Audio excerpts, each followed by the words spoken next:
Hello there.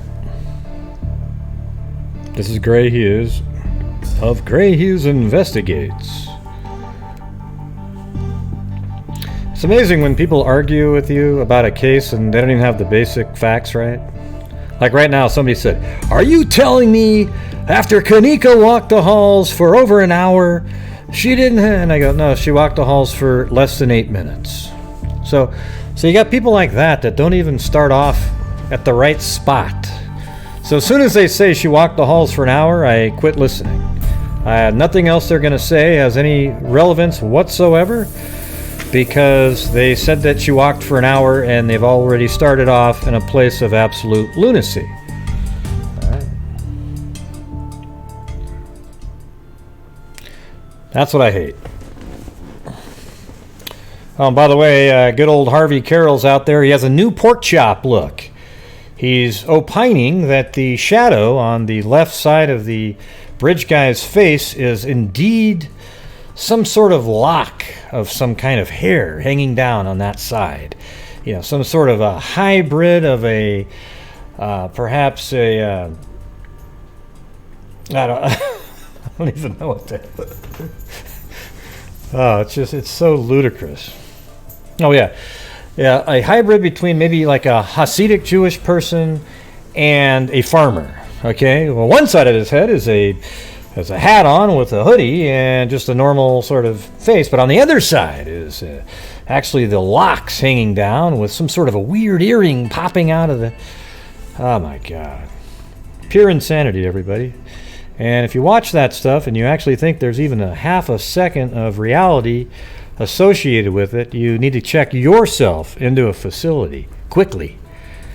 All right. Now, something else I'm going to bring up is, hold on a second, let me go find that one. I mean, the hits just keep on coming. It's amazing what's going on out there, everybody. So Anthony Greeno, as he always does, just kind of, wings it, throws out whatever the hell he wants to throw out, and if it sticks, he has done good work going out to the bridge and filming the location, doing a pretty good sort of route, the flow of the crime, as I put it, basically, and he's using the stuff that I put out. That's how everybody came up with the flow of the crime, but they won't admit that shit.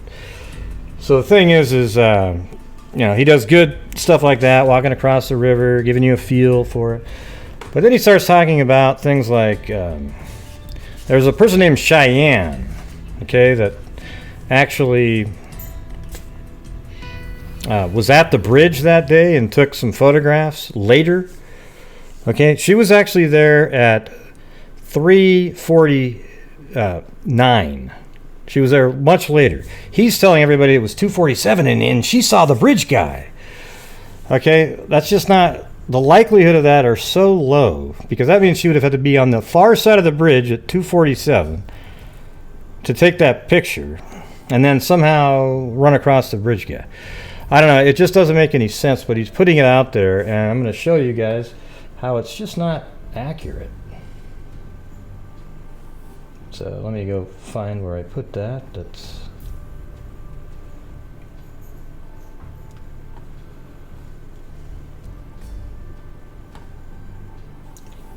Yeah, I'm sort of wondering if I need to hide her actual full name. I don't know, though. She posted this on social media, so I don't think I need to hide it. It's actually out there. So this is her real name. Hey, look at that. It's Nenny C. Wow, it's a freaking miracle.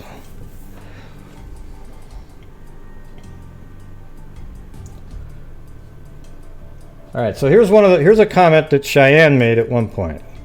What time did you get... Oh, wait, you can't see it. Hold on, let me switch to the other screen. Hey, look how I caught myself. I'd like everybody to applaud that I caught myself not too far into presenting without you guys actually seeing the screen. So here's a screenshot by Cheyenne a while back, and it says, "I was there around 3:45 to 3:50. The other girl I ran into didn't know she was going to be. She didn't know she was going to be there, And she also knew her personally. She was there at 3:30. So a friend of hers, and see, this seems like a real number. This is because she's actually remembering the time that her friend was out. Now, I think later on, she tried to insinuate herself closer to the time of the actual crime. You know, I don't know why, but I think people do that sometimes, because look at this. The same person wrote this on another post. After I got out of my car and I was already walking towards the bridge, I had a missed phone call from a telemarketer around 2:50. Okay, well, that's the same person. And this one says 3:45 to 3:50, but this one actually makes sense, okay? Because, and I've always said, she has the stuff that goes back and forth, and it's hard to make sense of what she's saying really happened. But the one piece of evidence that we actually have is right here. Look at this. Now, I don't know if you guys can see that, but this is one of the photos she took on the bridge.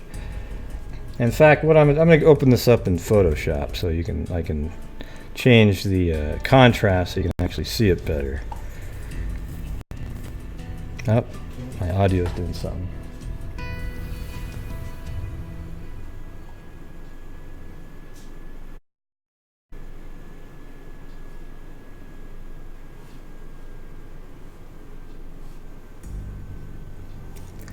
Alright, so I got Photoshop open, and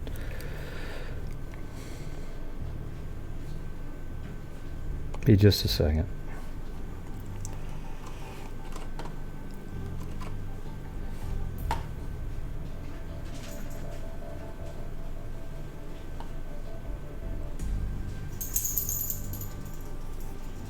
Yep, there's Blue jumping around again with all of his crap.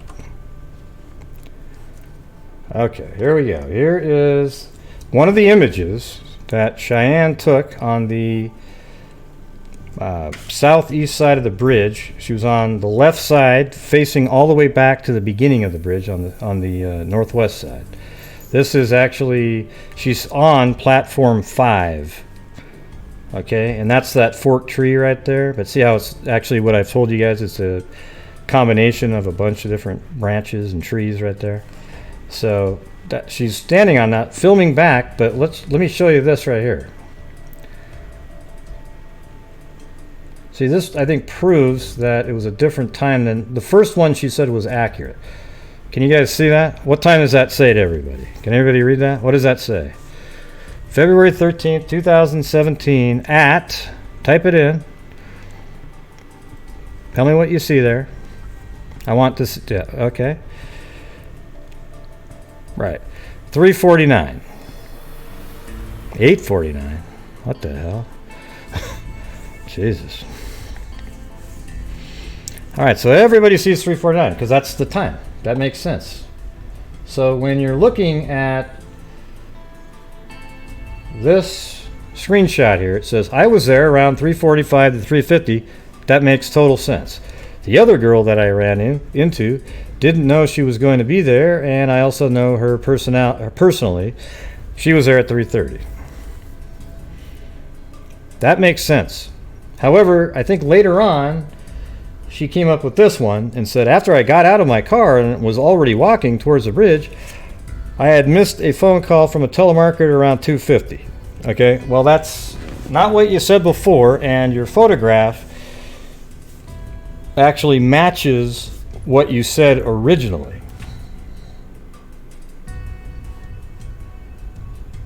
And let's see what this one, this is like a long thing. It says, this is the girl that was on the bridge. She said, first off, my initial response is, why didn't you message me? Oh, I don't know, she's angry about something here. I didn't report my findings to the police station as soon as I heard the news. 2 weeks later, a detective came and spoke with me for a lengthy amount of time. I showed him the pictures I took and explained what I saw, described my car and other vehicles around me. I think she got there around, maybe a little bit before Derek got there, or a little bit after. I'm actually thinking maybe she saw him when he got back to the car after walking down the 505 trail. And somebody said, oh, I guess she's responding to people saying her picture's weird. I don't think the picture's weird at all. It's just somebody that's hanging out at the bridge and didn't know that there was some 2 kids that were murdered, a few hundred yards away across the creek. Okay, I don't blame her for anything. Okay, the thing is the picture on her camera that was uploaded, it looks like the Snapchat 2, was 3:49. That's this one right here. We just saw it. So let's look at that again. It says February 13th, 3:49 p.m. I don't know if this was Snapchat or, what the origins of how that was, the time was placed on that. But it's always been that she was out at the bridge and she took that shot at 3:49. Now, I believe that the killer is still possibly in the area at this time. Maybe just leaving, actually, at the Freedom Bridge area. Something like that. That's what I believe. Right? But to sit there and come up with this... Now, the problem with what Greeno's doing is he's boxed himself in, believing that Cheyenne saw the bridge guy at 2:47 at a location, I think, even on the path. Now you've got to be, the guy's got to be sprinting around, running around. Literally just took him across the creek, killed him, and then ran across the bridge and got over there, and then Cheyenne ran into it at 2:47. Okay, that's the problem. For him, it's the red shirt in the Molly Tibbetts case. He's got to go get that dialed in, because I don't think it's accurate. And as you can see, she once was saying 3:45 to 3:50 with a photograph that matched that time, and then later changed it. And I think she just might have changed that. I don't even know if it was intentional, but just accidentally started saying 2 something. Metadata. Jesus, are you joking, Jesse?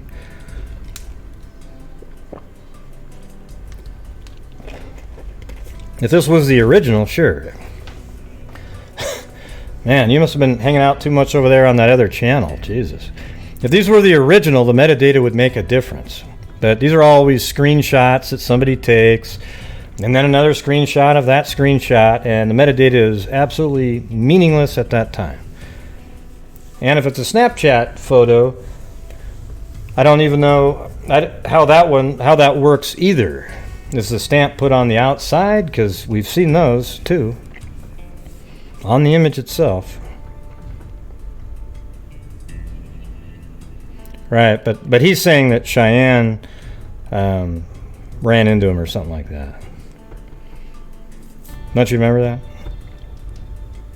Or he was saying that the picture was taken at 2:47 or 9. He says 2:47, but it's actually 3:49 was when this picture was taken. Now, she did take a couple other pictures, and we don't know exactly when that was. But yeah, if people claim that they're seeing the metadata on a non-original image, they're idiots, okay? Right, yeah, that was a joke. Yeah, okay. Okay, I thought when I asked you, were you serious, you said yes. If you have the original photograph, it would matter if you had the metadata. Unless the phone's time was wrong, then it would be off. But... yeah, okay. Well, I thought you might have been joking originally, but then when I asked her, are you serious, you said yes. But I think I might have asked 2 questions in a row, and then you said yes to, is it a joke? Anyways, who gives a shit?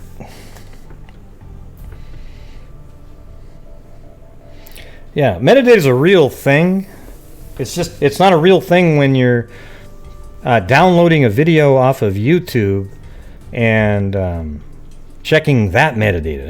And you actually, when people say, "Oh, I checked the metadata," they didn't check shit. Okay, they didn't look at a damn thing. They just say that because it means, "Ooh, wow, you looked at the metadata."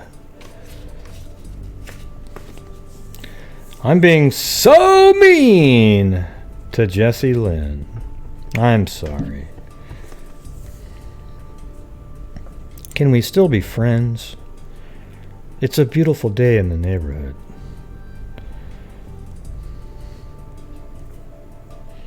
Yeah, it sucks. All right, well, that's what I'm going to update you guys on. The photograph that we see right here was taken at 3:49, not 2:49.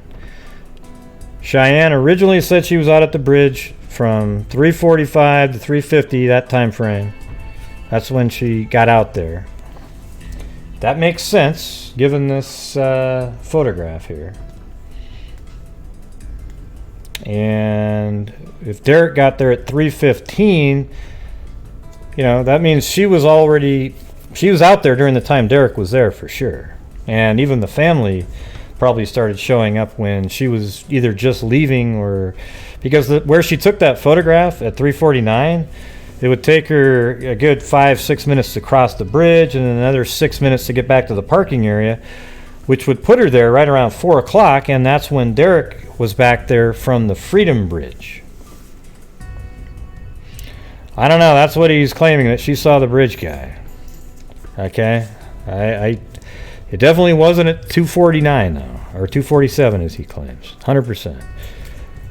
That'd be insane. Well, I can't say 100%. I can just say that if you're looking at the time that she originally said, it makes sense given the photograph time.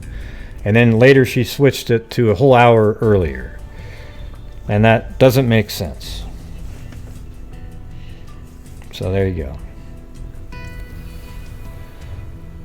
Well, metadata is actually, like, if you take a photograph on your, or digital image on your camera, you can take the image and bring it into, like, Lightroom, and there's all this other information about it, what time the photo was taken, the f-stop, the shutter speed, the all kinds of stuff. The pixels. Tells you all about it. However, if you sent me that image and then I took a screen grab of that image, all it would be, the metadata would be, is my screen grab information. You would have lost all of the original metadata. And it's the same thing with video, any file really. If you create a Word document, the original has that. Now if you take a screen grab of a page of a Word document, you have nothing. You have an image of it. There's no metadata that's associated with the original. But every single image out there has metadata on it, but it's not related to anything important if it's been screen grabbed 57 times. You get what I'm saying? And so whenever you hear somebody on YouTube who's working with a really grainy photo that you can tell that's been screen grabbed, scanned in 75 different times, and they claim something about metadata, just run for the hills. Take off immediately. There you go, yeah. Data about the data, as Woods Girl said.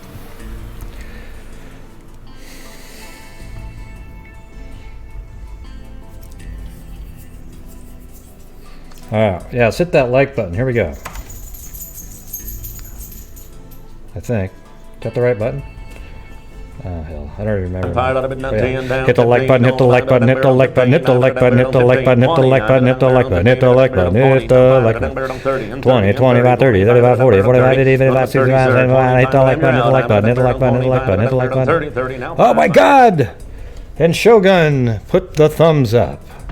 Not just one, but 8 of them. Oh my God, and look at Jana Fan put 7,000 thumbs up. My favorite emoticon out there. I just love the thumbs up. It's just the greatest.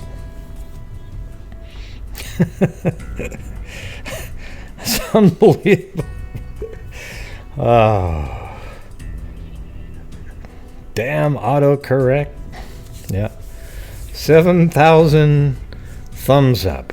I'd rather have 7,000 broccolis than that one. Okay. Yeah, well, there you go. Corn. Okay, there you go. I'll take a corn.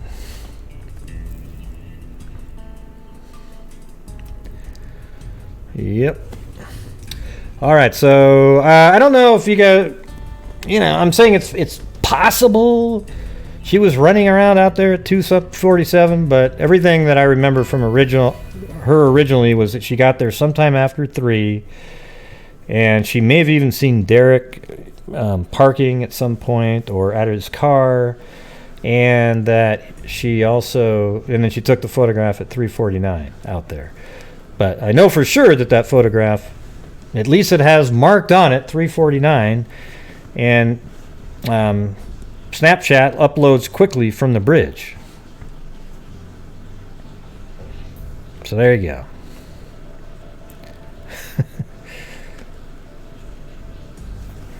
Oh yeah, there you go. Jan put some broccoli in there. All right, good.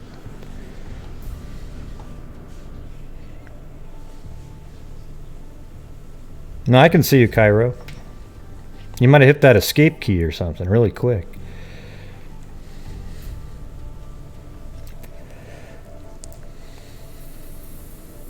All right.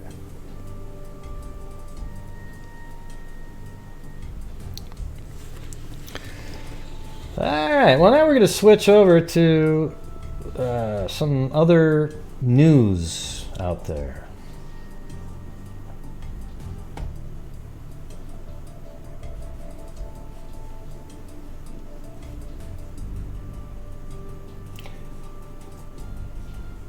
As soon as I can get to it. I shut down the wrong window just now.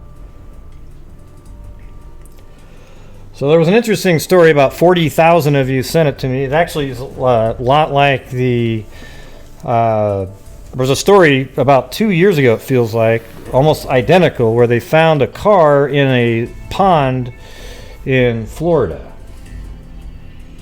Okay, look at this.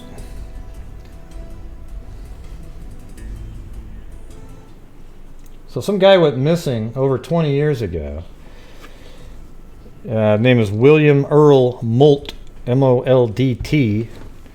And he went missing, this guy right there, after a night out. If you read the part from Charlie Project, it says, let's see, where was well, I'll just do it by memory.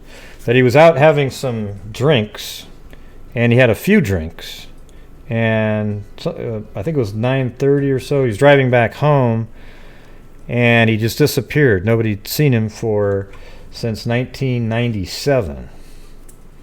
So that's that's 20. How many years is that? 22 years.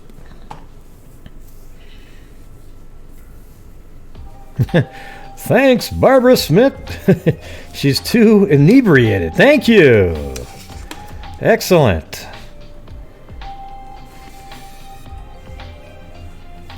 Hello, Sassmere. How's it going, Sassmere? Too inebriated to figure out Streamlabs. This will have to do. Well, maybe people will join you in a minute. How's it going, Sassmere? Did everything? Did you get everything taken care of? Are you still over there, or what's going on?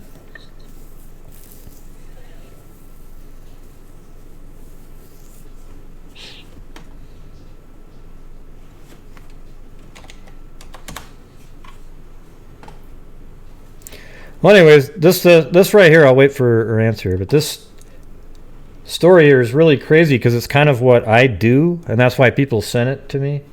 I've never actually been able to find something, but somebody like this, like a car inside. The closest one is that case earlier in the year where we found the one 3D image where the house was being remodeled, and it was right at the same time where the kid found his mom buried in the backyard. That was pretty amazing. However, so somebody that lived in this neighborhood was looking around on Google Earth and saw this vehicle under the water. You can kind of see it in this image. I actually found it too later. I read an article, got the address, and went out there. Had no skill whatsoever in finding it. So here we go. Okay, look at that. That's the car right there in this development with a bunch of lakes and ponds in them. Probably some good bass fishing in there. Oh, you're going to join in, huh, Nenny? All right. So they located this vehicle, and they found his body in it after 22 years. And what's weird is see how this 306, the 3D Person version. Raising hand, medium light skin tone, female sign. I'll join. All right. The 3D Google Earth, when you put the 3D terrain on, it's the only one that has that good of a shot. I mean, look at that thing. And you can definitely tell that's a vehicle right there. And I bet you anything this is what happened. He was on this, driving too fast, and then he just shot off the end there and went right in the lake. That's the only thing that makes sense. And then it was probably here and then just sort of floated over and sunk over there. But I don't know what happened to him. Well, it's kind of weird, too. I mean, they need to probably do an autopsy. Maybe somebody did do something to him and sort of drove the car into the pond at some point. But if you go to Google Earth here and you go back and... Hey, thanks, Nadia! And Kit Kat. 1 for the money, 2 for the show. Rolling on the floor, laughing, smiling face with smiling eyes.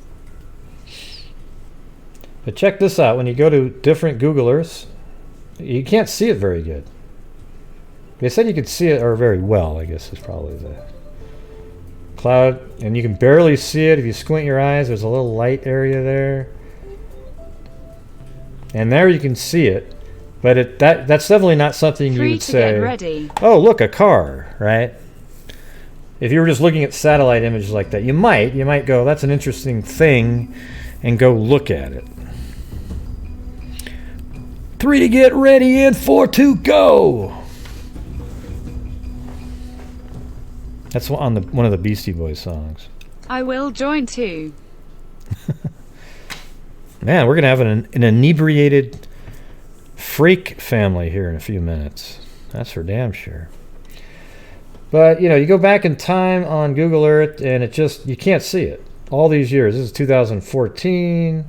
It looks like you can maybe see something in the water there, but, you can't really see it. It was a little bit windy.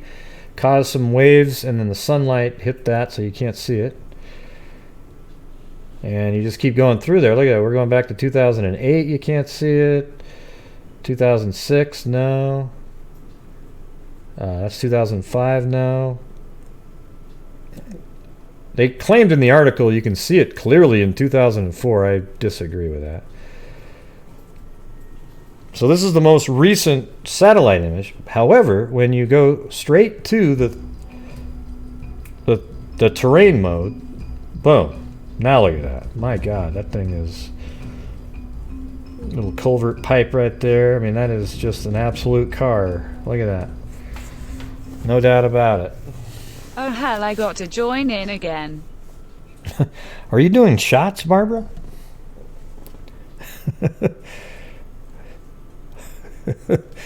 Oh, look at that. We're all heading to Barbara's. And 4 to go. You guys are hilarious. So we don't know what the reasoning right now is. 4 to go, raising hands, light skin tone. I'm suspecting if they find a bullet hole in his head and no gun in the pond or car, then maybe he was shot. That's been 22 years at this point.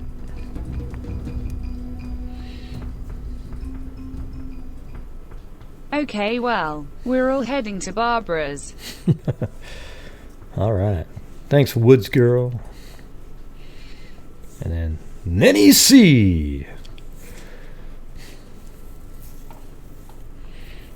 Let's see. And then Barbara Smith again up there, too. Yeah, I guess it just kind of depends what time of night.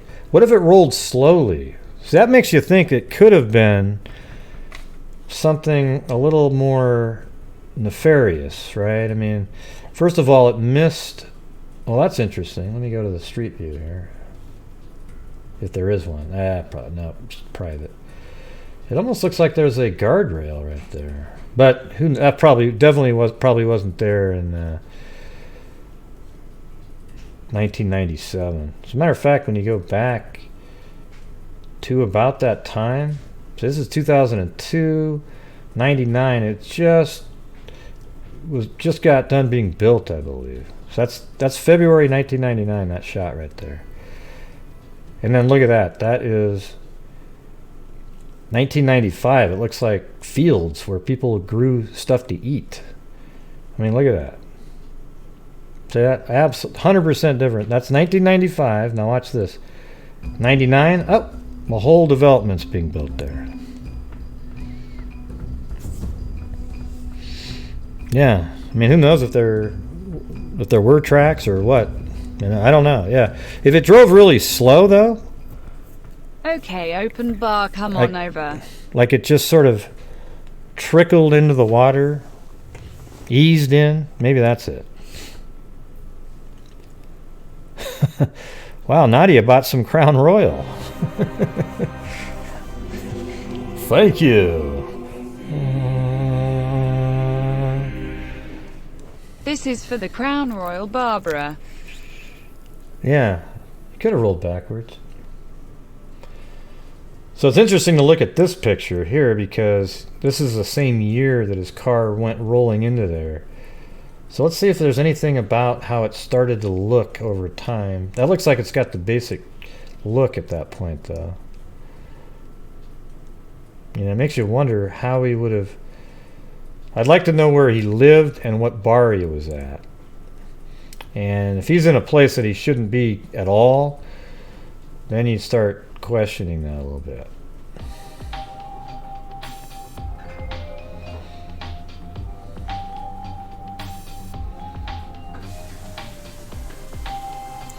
Yeah, I always love it when there's cloud cover. Hey, thanks YDBR. And Nadia G. Yeah, it looks like they put a fence. There's a fence there now. I just don't know if that was there 20 years ago. It might have been. It's weird, right? They put a fence there for a reason. So they must have thought, gosh, had somebody gone in, you know, maybe somebody could roll in here. Well, didn't you check to see at the same time? Or maybe somebody did go in there and you got that car, but you didn't get the other one. Or it could just be that this one, I mean, you'd have to have snuck in like right through there to do it. So let me take off. See that? I want the Junior Johnson moonshine. I'll be good. All right, Barbara Smith. Hey, I'm gonna go like this. Let's see if we can see that fence. Okay, I see it right there. 2019. I'm gonna go back further. Oh, it's too blurry. Okay, that's 2005. It's there. So it kind of makes you think it might have been there already. I still see it right there. That's 2004. Okay, I think that's it right there. You guys think that's it? That little white line? I do. That's 1999, February.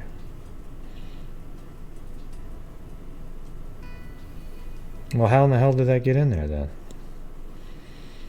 God, you know what's weird when you look at that? I bet this is going to turn out to be not so accidental. Because the car would have had to go right through here. Just sort of a strange little, you know, try to get it to get through there, through these two trees right there. Almost like they drove up and pushed it in there, knowing that, well, who the hell's ever going to look here? You know, you got this guard here. They would never suspect that. So you just kind of push it in through the side there. I don't know. Seems a little bit more, I don't know. Well, I guess we'll just see. Let's see what the autopsy comes up with. But if you look at this, I was kind of thinking maybe rushed down here and went off into the water. But if there was any kind of damage, of massive damage to this, like there would be, they would have checked the pond. And if you look at this, a minute ago I thought maybe they went here and it sort of drifted over there. But if you look at it like this now, this lines up with going through the trees here and into the water right there. And I actually think that this is the back of the car and that's the front. I don't think, because that's too short of a hood, right? You can see the hood under the water. Side there. note, what kind of pixel rate are these earlier photos? Pixel sizes have been interesting to me as of later. Yeah. This stuff's pretty, this is pretty clear stuff right here. I'd say like half a meter or better. I mean, better than that even. This is good stuff. Let's see. Yeah, so if you look at it like that, this is probably the back of the car because it's very short. And then this is the front of the car. So the car came in at this angle like this 22 years ago and somehow skirted right by this fence there. It's either a suicide or somebody rolled his car in there. The odds of that happening accidentally are so low. I mean, how would you do this? If this wasn't here, I would make it an accident a lot higher. And the reason is because you could just be having a couple drinks, driving too fast, and just not even be paying attention, and then just go, oh crap, and then go flying into the pond there. But now we've got a scenario where you would have had to plow through this to do that, or just roll down smoothly into the water right there.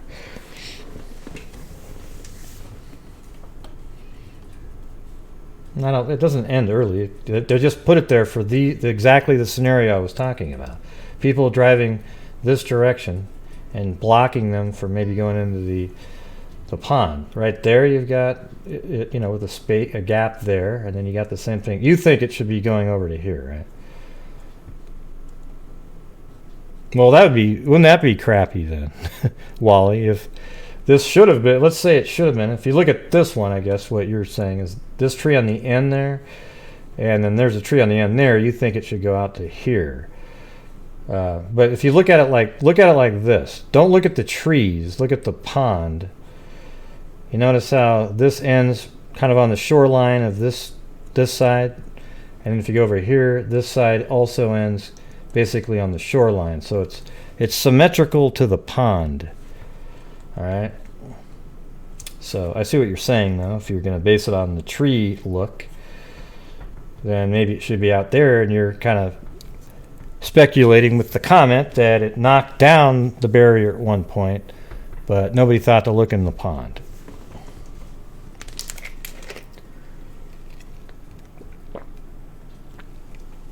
See that, Wally? I can read your mind.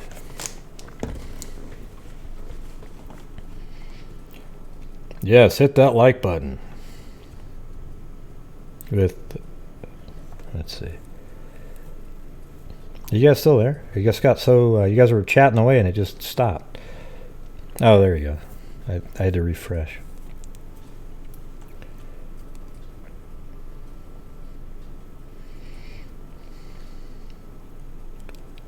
Yeah, sure does. But this exact same thing happened a couple years ago.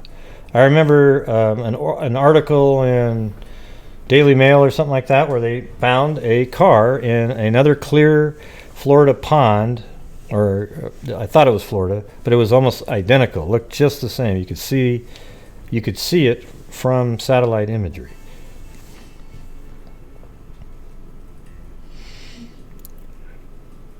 Yeah, but we just went over that, Lynn. We already said that. That it looked like it was I thought it was going straight, but then if you look, there's a barrier right there. So how would it have gone through that? We've just kind of covered that whole thing that you just said. And no, it doesn't look exactly like it went straight. This would be the lane that you would be in, driving, right? So if it went straight, the car would be over there, the car's here.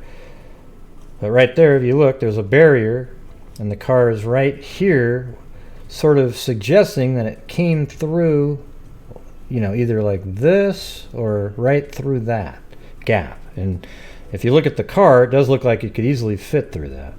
It's not that big. All right. You got it, Lynn? All right.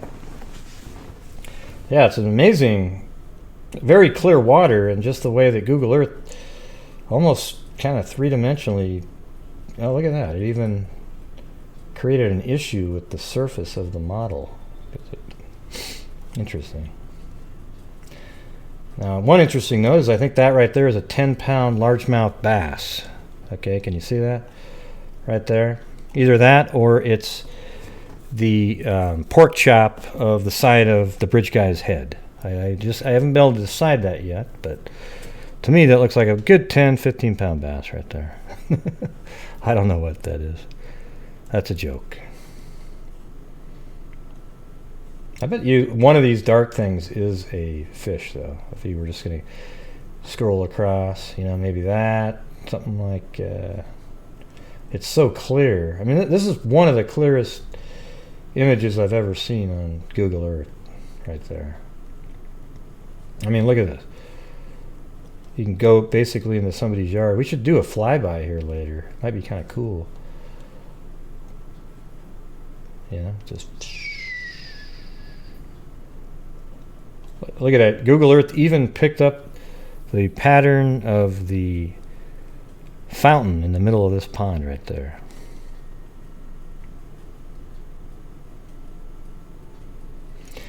All right, so that's it for that story, but thank you to all the 1,000 of you who sent that to me today. I really appreciate it. It was definitely right up my alley there. Interesting, cool stuff.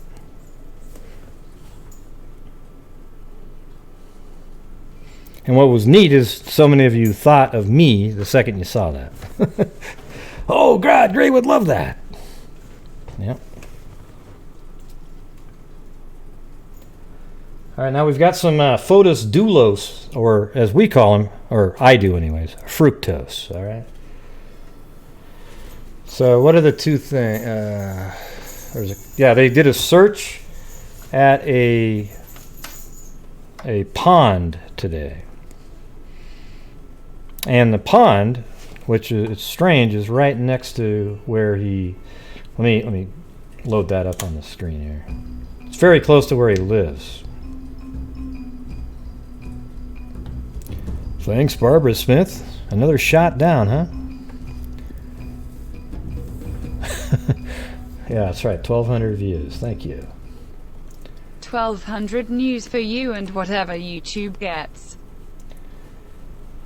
So as we discussed on a show a few nights ago, we know that there was activity. The Dulos' pickup truck, the Tacoma, was seen in the area at 7:03, and they see that it's parked here at 7:40 and 7:57.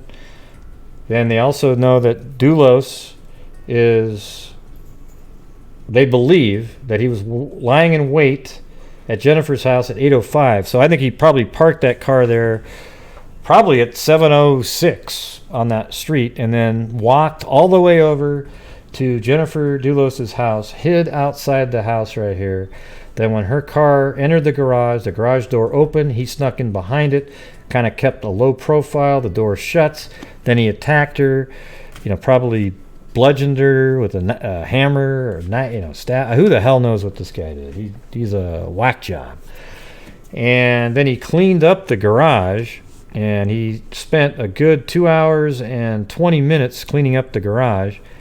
At least 2 hours and 15 minutes. Loads her up into the, I guess it's called a Suburban.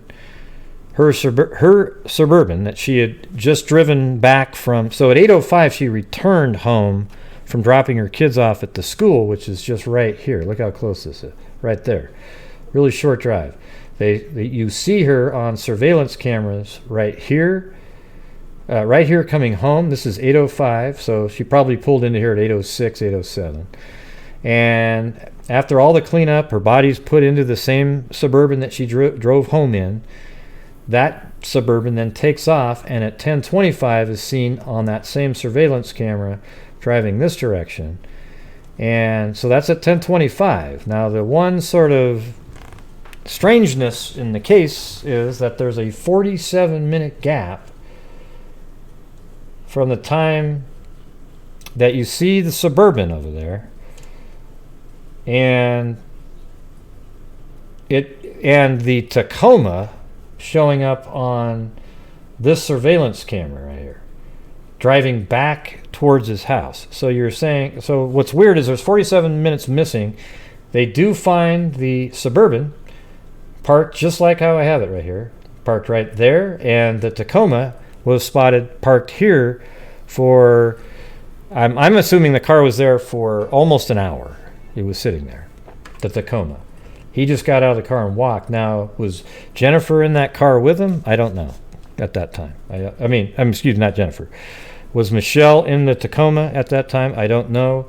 I think when the Suburban pulled up here, Jennifer's body was in the Suburban. And so at that moment, from that moment, there was about 47 minutes of unexplained time from the time the Suburban's caught on the surveillance camera at Jennifer's house, leaving the house, to the time it's seen spotted down the freeway. So that's about probably like 40 minutes of unaccounted for time. Does it take 40 minutes to move a body to a pickup truck? I don't know. One of my theories is that the body was put in the pickup truck and then driven, and at that moment drove way out here somewhere, maybe even this lake here, who knows, dumped her body there. Then you see the pickup truck later driving back and gets picked up here at 11:12. Now, the information that's out today, they're searching this reservoir out by Fructose's house. So the whole drive, it was documented, with the Tacoma back, didn't really stop or do anything that, there was no missing time. It showed up at all the different, like this rest area, this rest area, this transit district camera here, this area. It went, every single location it was picked up on was consistent with it continually moving, 60, 70 miles an hour. So today they were out searching in this pond right here, which is interesting because that would just mean that the body was moved to the Tacoma and they were doing things. Maybe they had to keep waiting for an opportunity to actually move the body. I don't know. But now that they're looking here, if they do find the body here, that means that they did drive all the way back. Her body was in the back of the Tacoma, and then they dumped her in this lake right here, which is absolutely, it's like 1.2 miles as the crow flies to Fotis's, Fructose's house right there. Now on the news, they made it sound like it backed up right to the back of his house. It seemed like they were almost referring to this right here. I don't know if this here is considered part of the same West Hartford Reservoir. Like, is this part of that? Connected by a creek or something? I could see it being, that does sort of look close enough where maybe they're related. So there you go, that's that. And I guess the police, well, I don't know if it's the police, but there's the same theory that I have out there was mentioned in an article. Let me see if it's this one.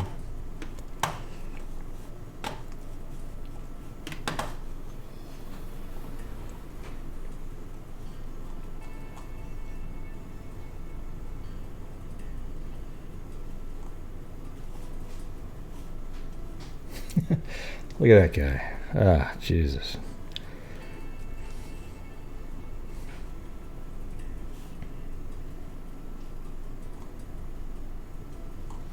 Yeah, so maybe we can go over this. Let me play this. Meanwhile, state police still...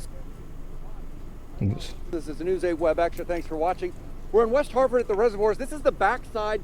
People don't normally see this side of the reservoir because it's closed with construction, and that's where state police were searching. There are 3 different bodies of water, but we want to be clear. No divers were here. Okay, there are 3 different... Okay. Troopers on the ground, not only searching the trails, but ahead... All right, so I'm going to switch this because he just said that there's 3 bodies of water. That's what I was just looking at here. 1, 2, 3. And since they're saying it goes to the back of his property, I bet you anything it's something like over here. That's what I'm going to guess. Let's see if there's any... yeah, there's no street view or anything anywhere near there. How about... yeah, nothing.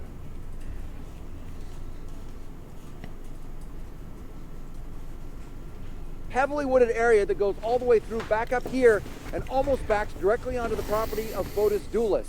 And state police No, are not it's the only ones fructose. keeping an eye out for the missing mother of 5.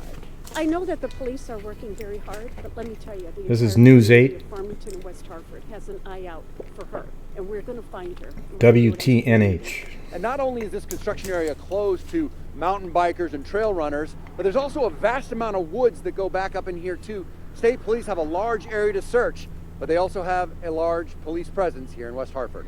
I'm Bob Wilson. This is a News 8 Web Extra. Thanks for watching. They searched the grounds here in and around Reservoir number 3, but they also went up on the trails and in the woods heading up to the Dulos home up on top of the mountain. And all this was going on while Fotis Dulos was back in court. This morning, Fotis Dulos going before a judge.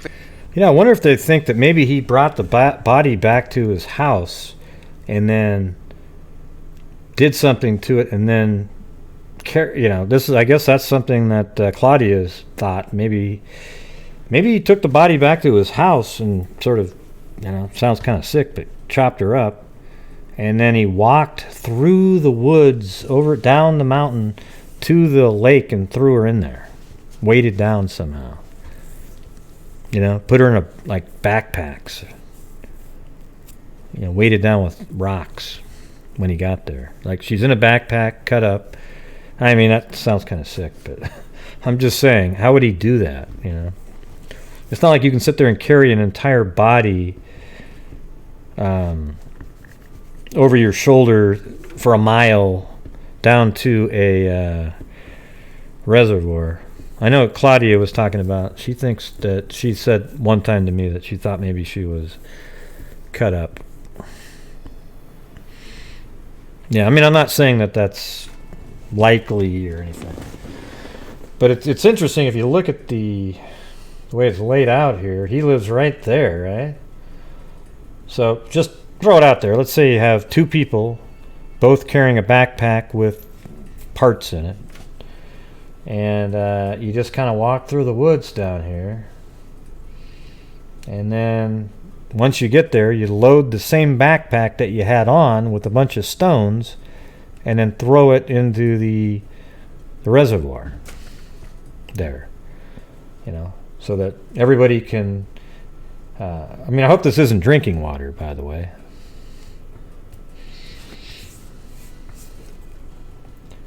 And, well, the reason I'm saying that now is because if you listen to that last video was they said that they walked all the way from the reservoir through the woods to Fotis Dulos' house. So why would you do that? Unless you were thinking he may have walked through the woods to get there.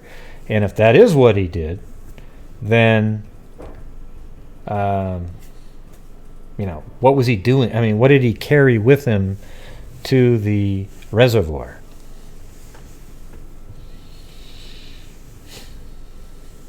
I don't know.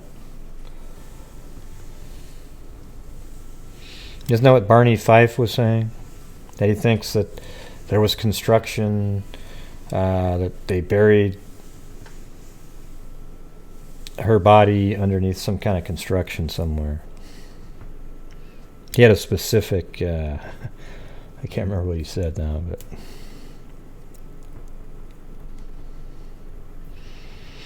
yeah, they did. They got rid of a lot of blood-soaked items. And what I'm actually thinking, I don't think they would have thought to look here because it's so freaking close to his house.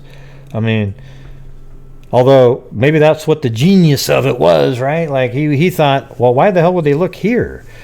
Her car was found over there. Who would be so stupid to bring the body and put it close to their house? So the police didn't look there. So maybe through intel with with Michelle Troconis, asking her questions. I think they're trying to cut her a deal. She might have even said, yeah, well, listen, this is what we did. We walked through there, and then she might have actually told them, and that's why they're there. And if that's true, right now, right about this moment, Fructose is shitting his pants. Okay? Yeah.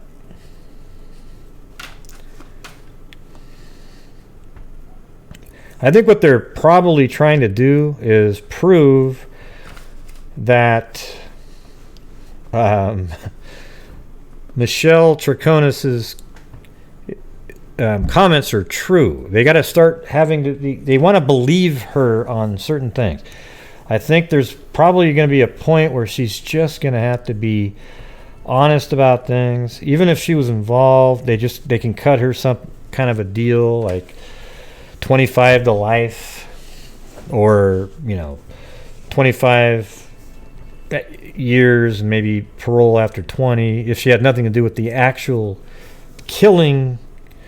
If she was the driver, for example, and Fotis is the killer, and she probably never would have been the actual killer, but was willing to help him get away with it, I could see cutting her a drastically less sentence than his. Maybe 25 years, but maybe a chance for parole after 15 or something.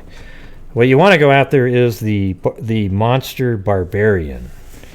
I don't think they're on the same. I don't think right now, the way I see this, I don't think of Michelle Troconis and Fotis Dulos as the same level monster. Yeah, I mean, she isn't a hell of a lot better, but I know she's definitely has to cut a deal. Doesn't it just seem like it? I mean, the sad part is the reality is this: she deserves life in prison as well. However, cases don't work like that always. I've seen ludicrous cases where somebody that actually was the killer got like 10 years, and then the other person, I mean, just insane stuff. The one that planned it got the big sentence, but they had to cut a massive deal just to get to the final result of getting, charging the main person. So it sucks that that's what they have to do sometimes. I think they were hoping to just get all the information they needed and case closed, but they weren't able to do that, in my opinion. And I think you can see that Michelle's she's switching around some of her lies a little bit. Things are starting to turn around. I think there's probably been some conversations with lawyers. She's admitting different lies and so forth. And I think something she said probably led them to this reservoir. What do you guys think about that?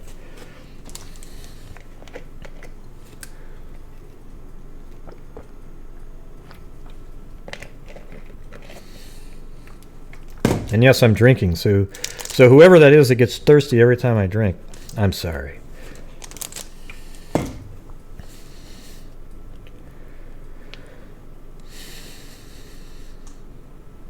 Well, it's interesting that they're looking at the reservoir so quickly after she had the arrest warrant, but it also says in that arrest warrant how she's changed her mind a few times. I mean, she's recanted some of the lies and proven some of the stuff in their itinerary of how to get away with it paper, whatever the hell you call that, the alibi sheet.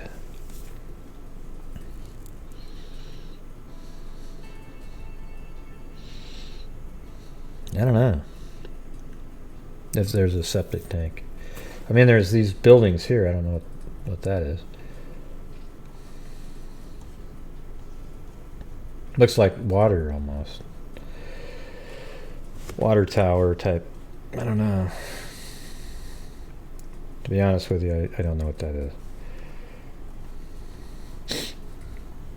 I wonder if they were right there in those shots we were looking at. Right in this area. So that is interesting. Let's see how far that is.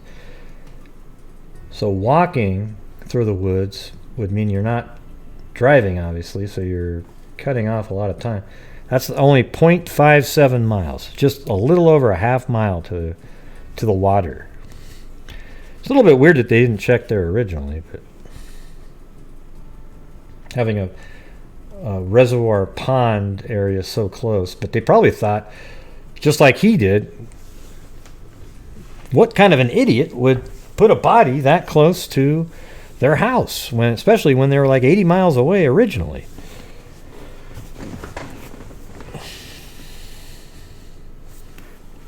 Every time, did you ever answer Sasmir? How everything's going? Everything flies by. As soon as I see your green face that you put up there.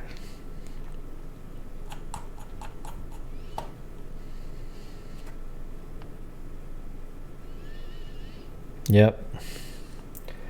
But maybe he was almost kind of clever too, though, right?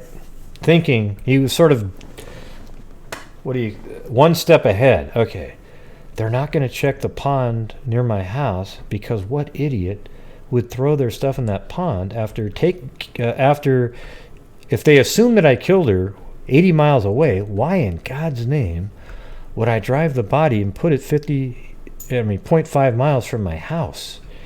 So they're not even going to look there. And I guess they hadn't looked there.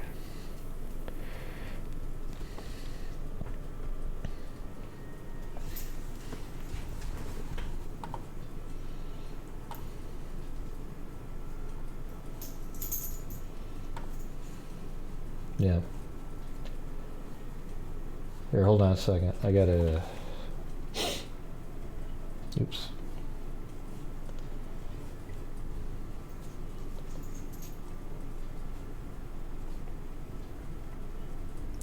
I'm just setting up a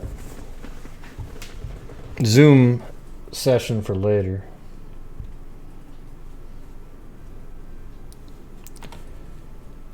But I'm going to put the numbers in there now.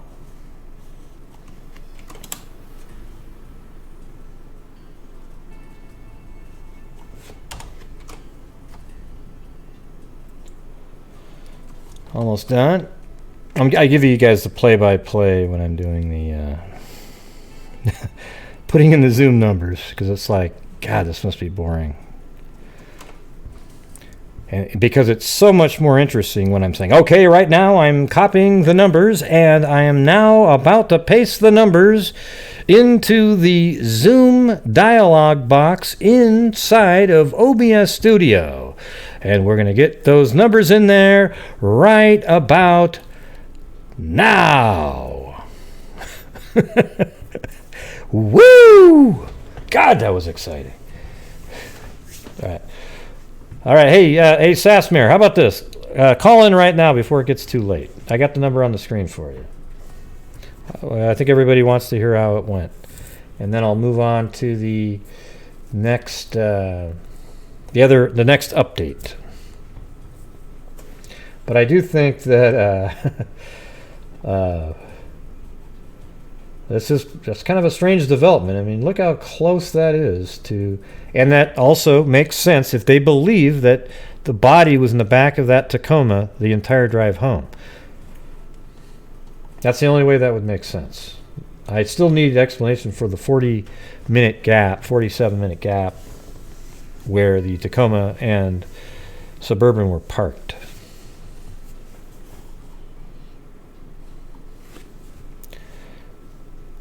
You got the, hey, Sasmir, you going to call in? I got the number ready for you.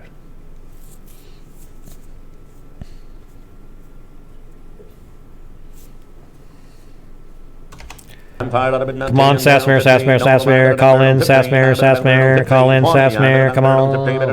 Come on, Sasmir, call in, Sasmir. 30, sir, 25 Can I get a 1? Can I get a Sasmir? Can I get a Sasmir? 1, 2, 3, Sasmir. Okay, good.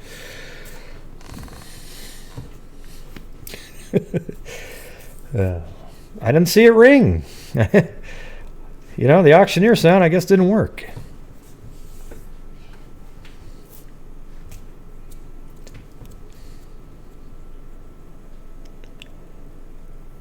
Yeah, he's all over the place. If anything, what they were good at was throwing out so much crap all over the place that it's hard to kind of. I mean, the weird thing is it all makes sense to me, though. It's not like it's some crazy. I mean, it's weird that he dumped the stuff out in that other town over there, but at the same time, it all works with the timing and all the stuff the police have put together. The police have this guy dead to rights right now. They just want to get the final nail in the coffin, so he has no chance. They want an answer for every, well, it could have been. Nope, here, look. Nope, that could be right there. 928, you're on the air. It's that smear. Hey, you got to turn down the audio, though, all right? Hang on. Okay. You got to turn down the audio. Because you can hear me Hang again. What do you mean you know? You can hear me. You just talk to me on the phone like you're talking on the phone. Is that Please better? call Sasmare. Yep, it is. Somebody just called you Sasmare. They didn't say it right. I know. Well, I get that a lot. well, they didn't call you that. That was Streamlabs pronouncing it that way. So how's it going? How did it go over there? I know that your mother Over at passed Mom's? away, but yeah. Oh my goodness, great. If you had been there, you would have been blown away. Are we going to go down the paranormal route right now? N- Oh, okay. No, it's not paranormal. It's my mom. Oh, yeah? Oh, yeah? What was going on? It's the way my mom is. My mom's one of those people that she'll get you in the end. Oh, yeah? Well, tell me what happened. What happened? Okay. Or tell us what happened. When I said that I kept seeing her in my dream, like motioning towards her, Oh, right. Yeah, yeah. and then she would point, and she was pointing exactly where she wanted me to go. Okay? My mom is one of those people that she collected things. Yeah. She didn't just collect. She collected jewelry. Okay. She collected diamonds. Uh-oh. Okay. Do you find like a treasure chest? Yeah. Like What the heck? it was like, oh my God, Mom had. If I put all of them together right now, it would be in the thousands. Oh, like pieces of jewelry? There is some of them that is like from 19. She was born in 39. When she was about 14 years old, that would put what year? 20. I mean, when was she born? Like 25? 25? She was born in 39. Oh. When she was like 14 years old. Oh, 53. Yeah. So she has been collecting jewelry since she was 14 years old. But so explain, And like you there- went in there and you saw, because in your view you remember her pointing at something, but did you see the background and everything behind her when she was doing that? Like you knew exactly where she was standing when she pointed? Yeah, I knew exactly. She was, my mom, her house, she had an apartment, okay? And when you walk into her apartment, it was like a little hallway, and the closer you got to her, it was like she was pointing towards her, the side of her living room Mm-hmm. and her bedroom. And that's where everything was at. But I mean, was it hidden at all, or? Yeah. Where was it? Where was it? I spent like 5 days going through all of her stuff, and I kid you not, it was like, oh my God. I mean, it was like places you would not believe that somebody hid stuff. Yeah, that's weird.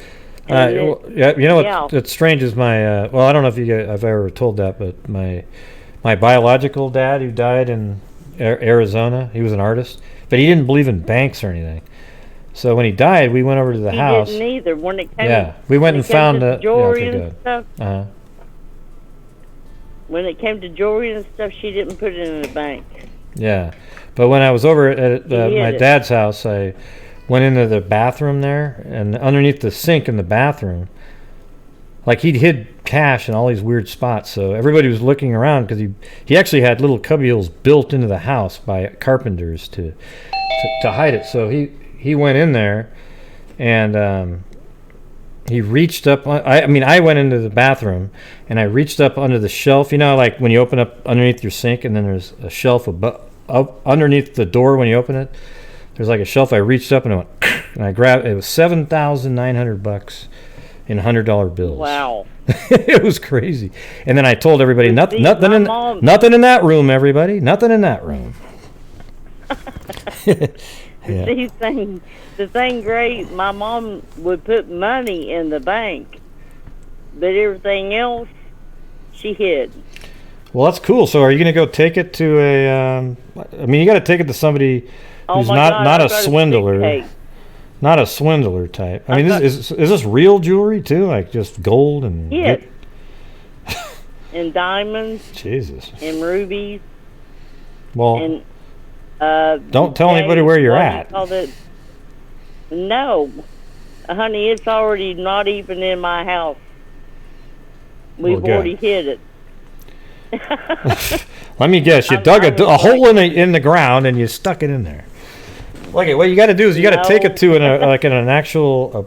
I would actually take it somewhere, get it appraised, and then get it, and then hell, just I don't know if you want to sell it or whatever, but just start getting rid of it. Some of it. No, it's going to go to family members. Oh yeah, well split it up, but if but each one of you, if you don't want to. I mean, you're talking about suitcases worth. I mean, I don't know if you're gonna. I've got a suitcase worth of jewelry. Seriously. I was like, oh my God, Mom. That's crazy. It's one of those where you're, like I said, she was pointing in a direction. And I was like, okay, Mom, I'm going in that direction.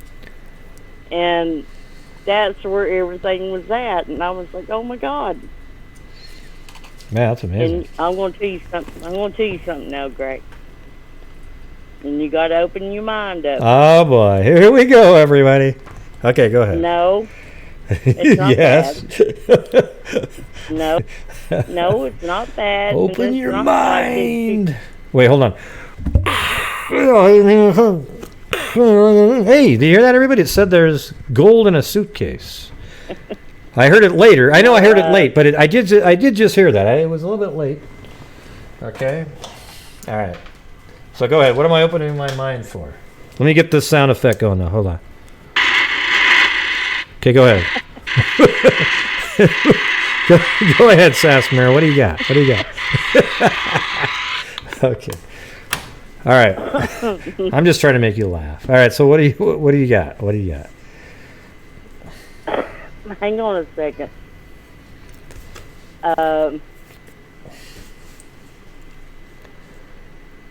My mom had a lot of wrinkles. Mm-hmm. She looked 90 years old the last time I seen her. In her casket, she looked about 60. Yeah? No wrinkles. Nothing. So what do you And think the of that? woman, and she had a smile on her face. Well, doesn't somebody? I mean, I'm just. I mean, I don't know how that works because I'm not really one of the viewer. I don't like the viewing thing. But like, don't they set them up to look like that, like peacefully, or No, they honey, don't? you cannot mask that many wrinkles. You cannot. How about the smile though? They I don't mean- put those on them. No, They don't. Okay.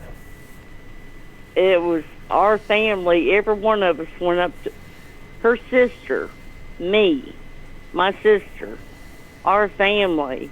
Everybody was like, she's got a smile on her face, like, gotcha. Well, somebody just typed in that it was a smile for you finding the gold, or the jewelry. No, my mom's one of those people that's like, gotcha. Well, that's not getting you. That's giving you. I mean, got you like, hey, here's the. What do you mean? How did she get you? You gonna work for it, Oh, I see. and I did. That's my mom. My mom's one of those people like, it's yours, but you gonna work for it. Yeah. So, but you guys should get it appraised and sort of figure out what you have there, right? Because here's what you don't want to do is split it up. Okay, and then you put it on a table and you put your hand down and you kind of slide over what looks to be a third, and then somebody else gets like this 8-carat diamond that's worth $1 million, and the rest. That's what I'm saying.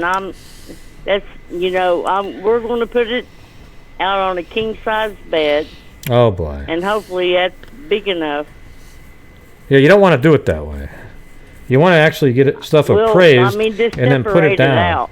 Yeah, but get it appraised because you don't know what you're separating out. See, what you need to do is each item has got a value to it. You don't want to. I guarantee it's going to cause problems if you don't know what they're worth and you sort of go, well, how about that necklace, Jim? And then Jim gets the 12 pearl necklace, and then you go, well, here's another 12 pearl necklace, but it's not the same quality at all, but you thought it was, so the other one's worth 50,000, the other one's worth 10, and then the diamond over here is worth this much. You gotta, I guarantee it'll create way less stress if you guys know what each of the items is worth. I'm just trying to be helpful, but I think it'll be reality if you know what they're worth. Because that way you can go like. But we're going to separate them out and then go for it. Yeah, but you're going to separate it out before you know just- what they're worth, though. That's what I'm saying. But hell, I don't care. Do whatever makes you guys happy. I'm just throwing it out there. Well, the thing was, Gray, I had to just take everything and just dump it in a suitcase. Yep. So I would put it out there and then maybe separate all the diamonds in one spot, all the necklaces in another, then bring That's them what I'm in and saying. have an appraiser tell you what each individual item is worth. And then when you know that, then you can divide it up with all your relatives equally, where you know exactly what everybody got a certain amount worth of jewelry. See? That's what I'm trying to nobody else wants it. The only one that wanted the jewelry was me. Okay, well, then I guess it's yours. Why do you need to split it up? Well, the thing is, Jewelry schmoolery, one they set. said. Yeah. there's Right. one set that is 65 years old. Yeah. Well, I think And it's I've got pretty to cool. find Send a that's picture in. way heirloom. How about do this for It's fun? way We can heirloom. do this because I've got a couple friends that's what they look up, stuff like that. So you should take some pictures, and then we can just see if people can find what it is. Some of the old stuff. Yeah. That'd be kind of fun. But how you doing now, though? How you feeling? Are you? I bet it was pretty shitty at first when you got there, right? Well, like I said, when I see my mom with that little grin on her face, it was like, yeah, Mom got us. Yeah. Yeah. That's my mom. She was one of those people. But that was 5 days like, later. What was it like when you first got there? Were your other family members when there I too? first got there, Yeah. when I first seen her, it was a shock. But when I went back up there and looked at her again, it was like, Mom got us. Yeah. Like I said, she's one of these country girls. She's one of those people that she didn't give a big old flying shit. Mm-hmm. I mean, I have no doubt where she's at. But, you know, she's one of those people that's like, this is what I want. This is what you're going to do. Awesome. And she let me and my sister know, and unequivocal circumstances, you're going to do what I say. Mm-hmm. And that's what we do. Yeah. Well, I know everybody was thinking about you. You know, you always see people Now, there's in the chat. There's another thing I Oh found my God, out while I more. was there. Here's some more, everybody. Here we go. Ghosts. That Brooklyn Farthing, the girl's been missing for years. I think I remember that name. Didn't I cover that or something? I don't remember now. I found out she's our cousin. Oh, really? Hmm. Yeah. Oh, I'm gonna have to take a look. Did I look at that once before? Yeah, it's been a while. Yeah, so maybe we'll take a look at it again. Who knows? And I was like, oh my God, you know.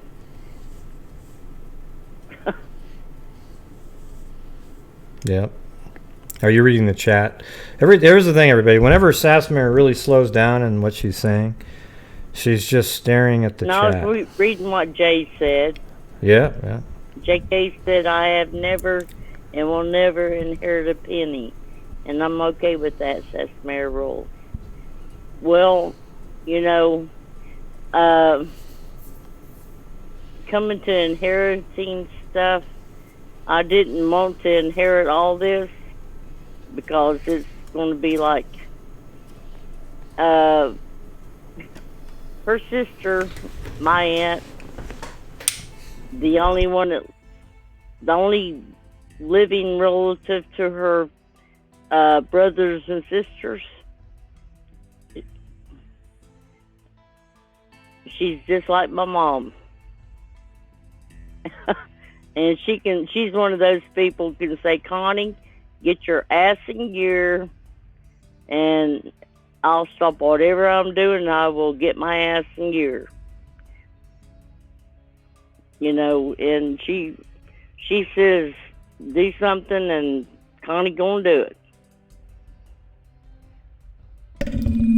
But yeah, all of them over told me that Brooklyn Farthing is their cousin. All right. Well, we'll send me an email on that one. Well, I won't get hubby to send it in because we're just now back home. Yeah. Well, I'm glad you had a safe trip, and that actually meant something when she was pointing, and you found, after 5 days, a treasure chest of rubies, doubloons, and what else? Diamonds. Yeah. Yeah, all kinds of jewelry. And that's what she collected for 65 years. That's awesome. All right. Well, I'm going to go back. I think I've got about a couple more things to cover, different cases on tonight. But I'm listening. Love you, Gray. Love you too, Sasmir. I'm glad you're doing better.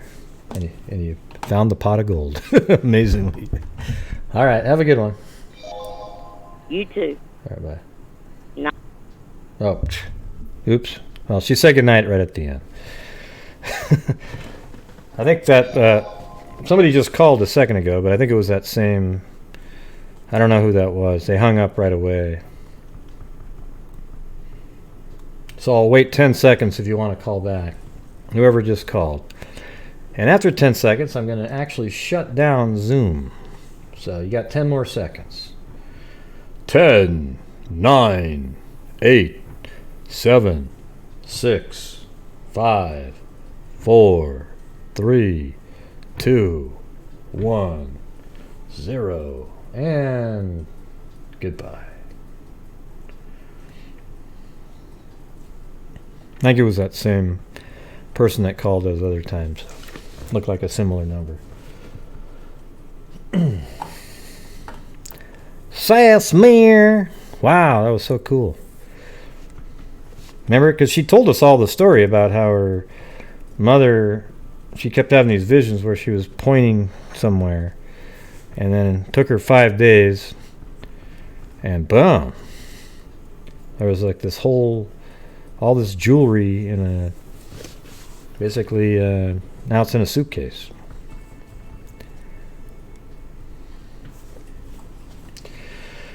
Okay, so hopefully in the fructose case that they do find a body here.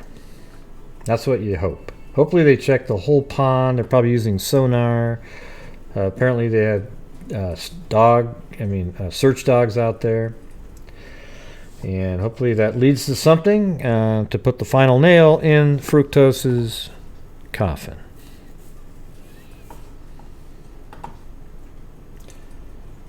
Okay. Now, there's another update on the Heather Gumina case.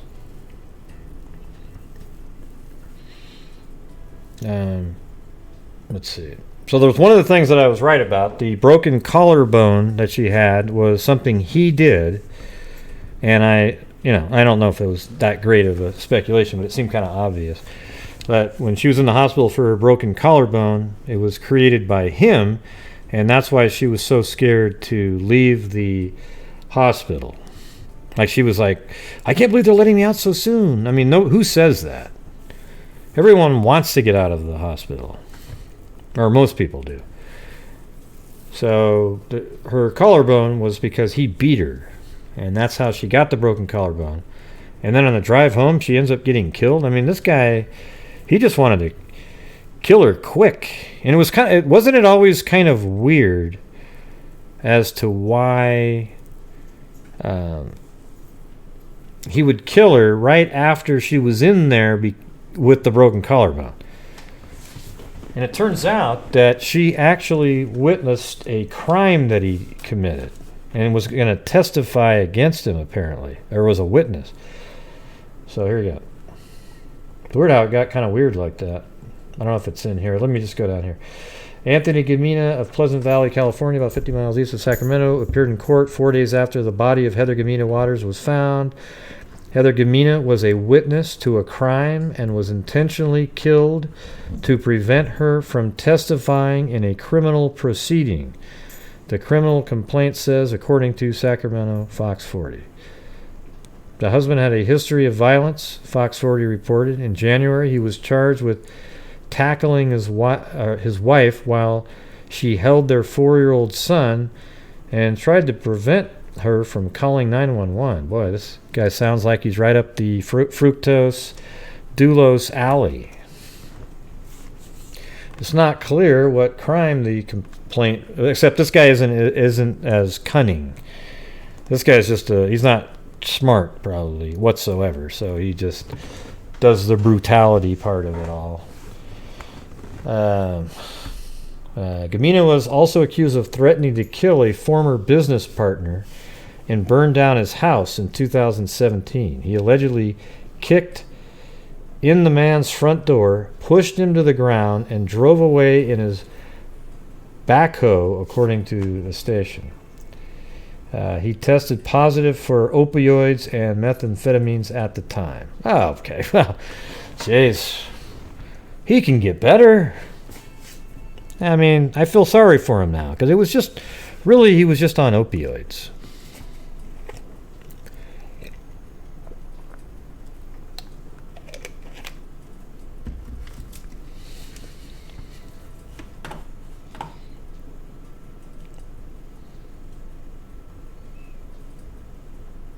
Yeah, I don't know who Bonk Bonk is. So that's the update on Heather Gumina. That's sort of a pretty startling update. I mean, we now know that the collarbone really was caused by him, and that's why she didn't want to leave the hospital. And she was also, according to the prosecutors, a witness to a crime and was intentionally killed to prevent her from testifying in criminal proceedings. So, man, he was just hustling to kill her. Like, as soon as she got the drive home from the hospital, he already had tried to kill her. That's why she had a broken collarbone. And she survived. And then on her drive home, she basically, it sounds like she never even made it home. And then, boom, she's killed. At least I kind of remember it that way, like she never even made it home. Or maybe, do any of you guys remember that kind of detail on that? That's just kind of what my memory is telling me. So that's the update on that. All right, got that one done. And those are all the updates are finished.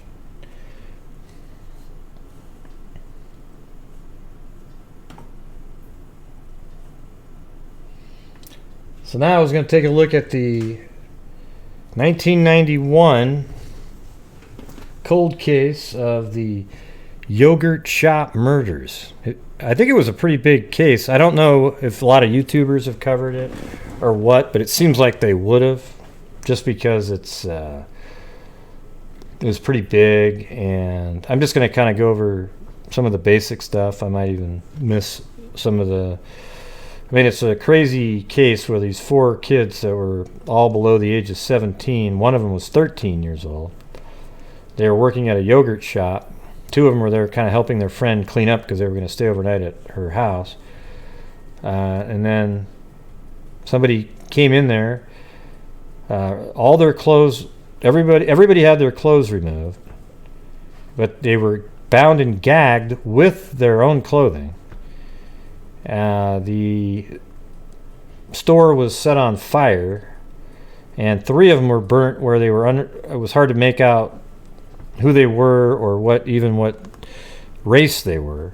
And then one of them wasn't really burnt bad at all, and that one they determined there was sexual assault in that one.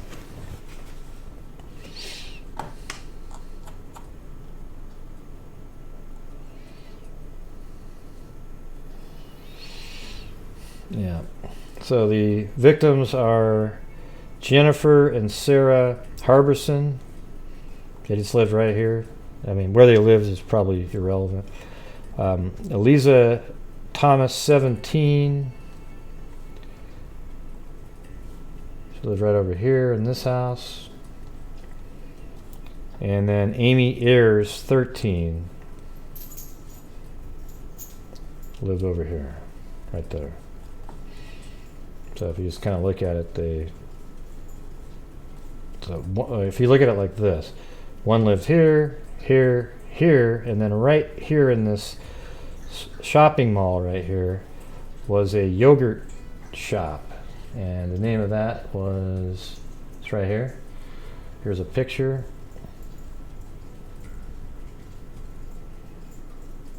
And I can't believe it's yogurt. So this is where they were inside this building right there. Now on Google Earth, I think I've located it's not called that anymore. Very few companies like that stay around all those years. So I think it's this one right here. And the reason I think that is because you got the 2 windows here and this thin door, although you can't see the whole door. But then right here you got 1, 2, 3, 4, and then that little wall like that. So if you open up the Google Earth, see that? You can see it. Now this door might have been different back then, but you've got this one, and then this little, almost like a chimney thing, then 1, 2, 3, 4, and then the brick wall down there. So if you go back to that, see So I think it's this right there. Now this might have been narrowed over time, or maybe there was a different door there. But there was a fire, so obviously there was remodeling going on.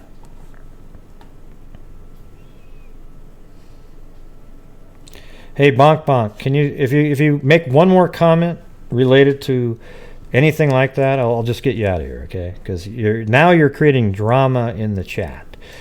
Okay, whatever the moderators decided to do, they did it for a reason. I trust them, and so just kind of, don't worry that you didn't get removed. You had a comment removed. So what? Okay, so get over it. No big deal. All right.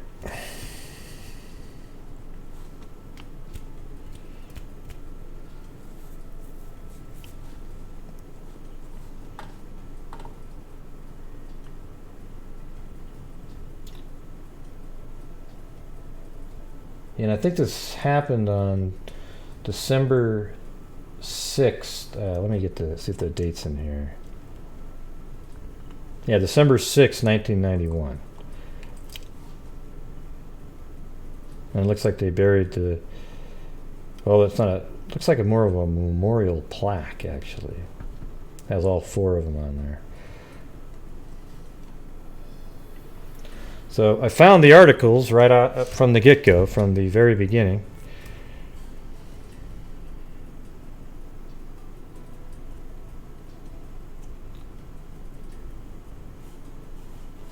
Come on, open up.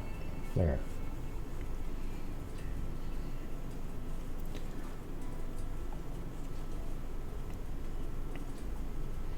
Austin police calling the killings of 4 teenage girls in Northwest Austin yogurt shop among the worst they had ever seen, said Saturday that robbery was the apparent motive.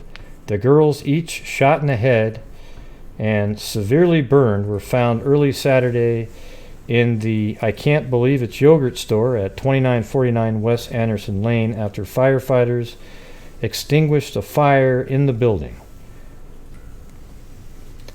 Let's see. Police who called in federal arson investigators for their expertise said that the blaze had been set in an attempt to cover up the slayings. The victims were identified as Jennifer Harbison, 17, and her 15-year-old sister Sarah. And they give the addresses again.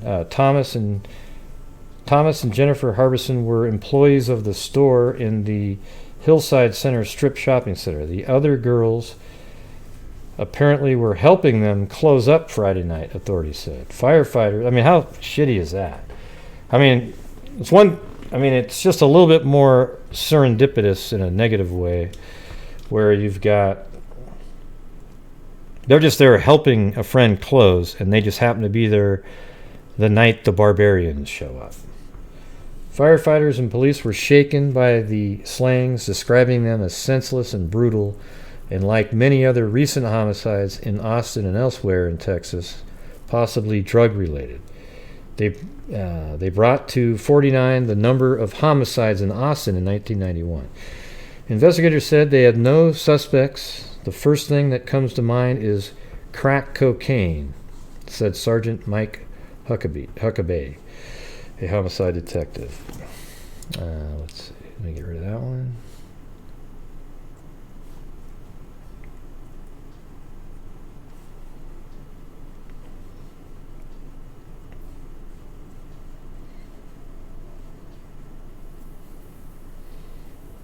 Yeah.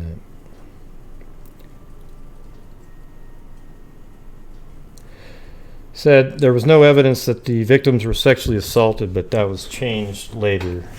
They seem like they always say that right off the bat. I'm not sure why they do that every single time. And basically, they just had no leads at the time. They were interested in some people, but 8 years later, they arrested 4 guys. But let me look at this. This is an actual profile that was put in the paper in 1991, just 13 days after the murder. But Jones said authorities are concentrating on who killed the teenagers rather than why. The killers probably did not plan the crime, knew the area because they did not get lost when leaving the scene, and how do you know though? And are not expected to strike again, he said. The leader of the group is believed to have a dominant personality, which allowed him to coax at least one other reluctant person to participate in the December 6th slaying at a Northwest Austin yogurt store. Investigators said they hope the unwilling participant is suffering a great deal of stress and wishes they had not become involved. Police say they hope the person will feel guilty and eventually come forward. The killers will face capital murder charges, police said. Patrol officers reported a fire at the I Can't Believe It's yogurt store the evening of December 6th. They found the bodies of, and they mentioned the 4 girls again, Sergeant George Vanderhole with, well, actually below that it said, each girl was shot twice in the back of the head. So I didn't know that. So wow, they were both shot twice in the back of the head. Now, they definitely did not want them to live. And I think that they were all sexually assaulted, but the fire made it so it was hard to determine on the other 3. Why else would they all be naked? And then they were all killed to keep them quiet.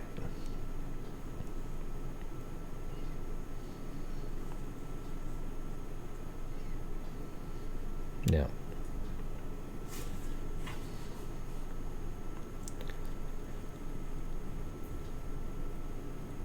Okay.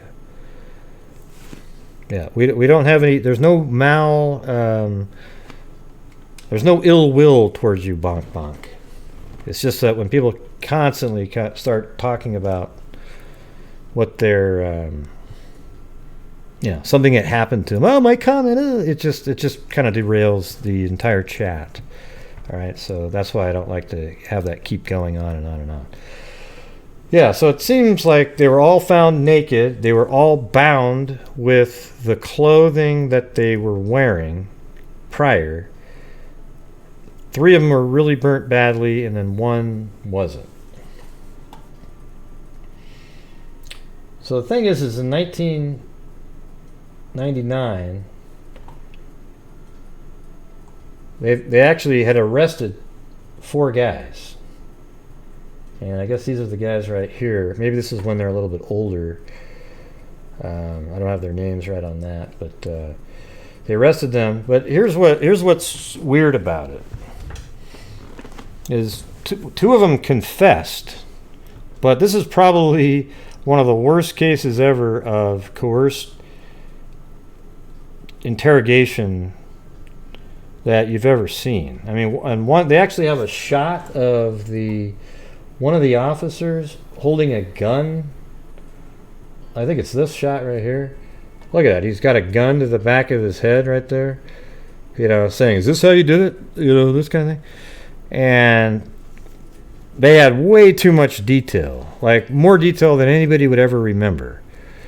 And basically, they were sentenced. They were found guilty in, I think, 98 or 99.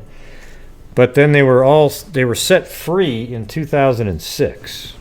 So here's what I think. I think they know that it's probably very likely that one of these guys had something to do with it, but now it's kind of just done.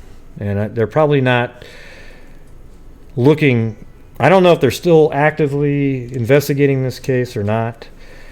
Apparently, though, they did a DNA test at one point from DNA that they found inside the scene, probably the one victim that they know was sexually assaulted. And they said that they actually found ice cream scoopers between their legs. I mean, and all the girls' legs were spread on the ground. I mean, something's weird about this thing.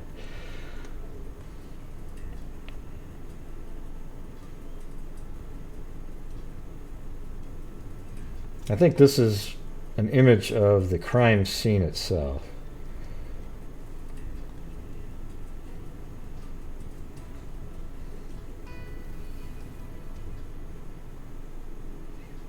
Yeah, so it looks like this is how they were laid down. Amy Ayers is over here. Two of them are stacked on top of each other there, and then Jennifer. I'm sort of guessing that Amy Ayers is probably the one that. Is she the 13-year-old? Let me make sure. Let me check that out. Hey, Blue.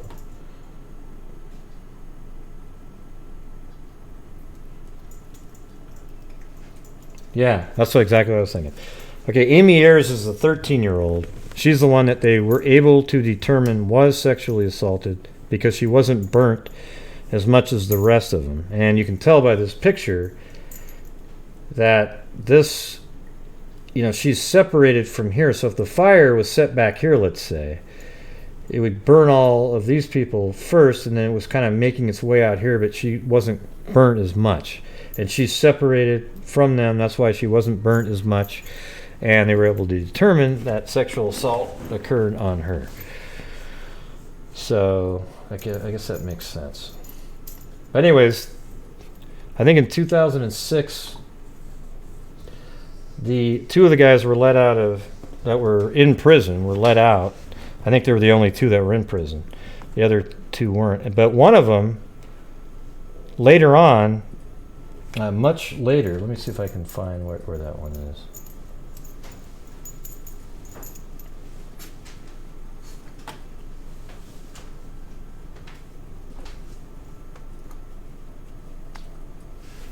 Here, hold on a second.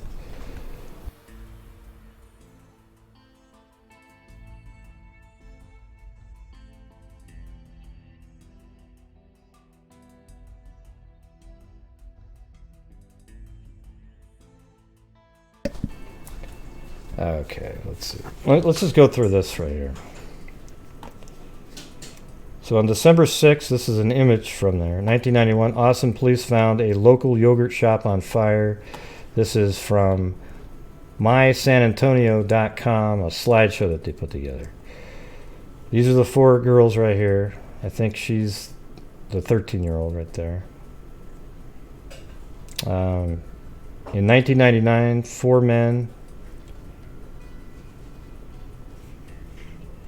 Well, actually, let me just read these names here. So right here it says, inside the yogurt shop, police found the bodies of, from left, Amy Ayers, 13, Jennifer Harbison, 17, her sister Sarah, 15, and Eliza Thomas, 17.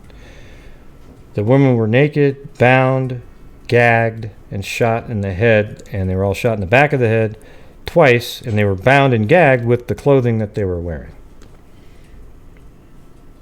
In 1999, four men were suspected in the case were arrested.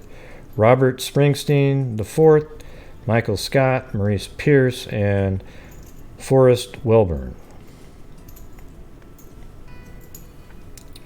In his statement to police after being arrested, Springsteen said he sexually assaulted Ayers after she was shot in the head.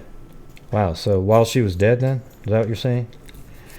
However, in 2008, police found Springsteen's DNA did not match the sample taken from vaginal swabs of Ayers. So, hello police, have you thought of using Parabon Nanolabs or DNA Dope Project or any of those things to definitively say which person raped her, okay? Amy Ayers, because she was 13 years old.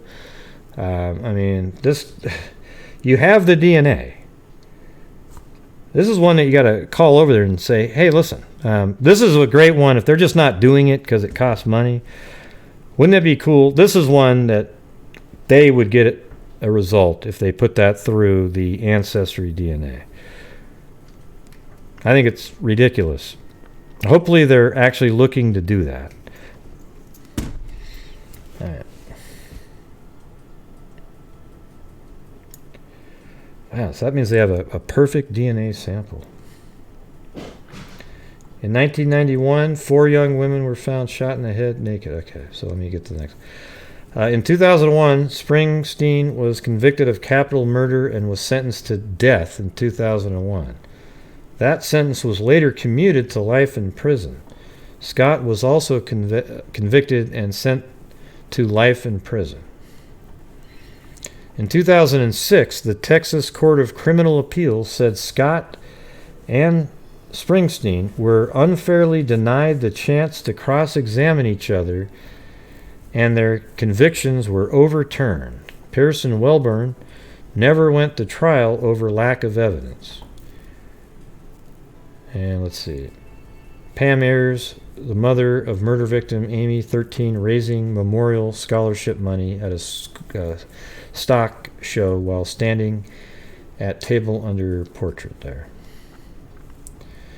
Alright, so this is the first time a suspect in the case went to trial was 10 years after the women were found dead in the yogurt store. Because the yogurt shop was set on fire, investigators had a hard time finding physical evidence to connect to any of the suspects. In April 2016, Springsteen went to court to try to reinstate a lawsuit that would declare he is innocent. Lowry writes in her book that when the girls were found inside, the door into the store was locked, according to the New York Post. So that means the killers took the keys and then locked the door on the way out so that they couldn't get out. You know, let's just say if somebody survived, they wouldn't be able to get out the door when the fire was burning them.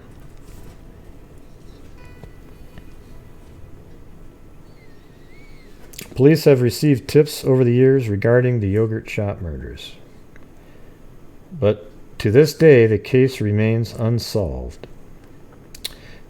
Yeah, it seems like they kind of have the right people in there.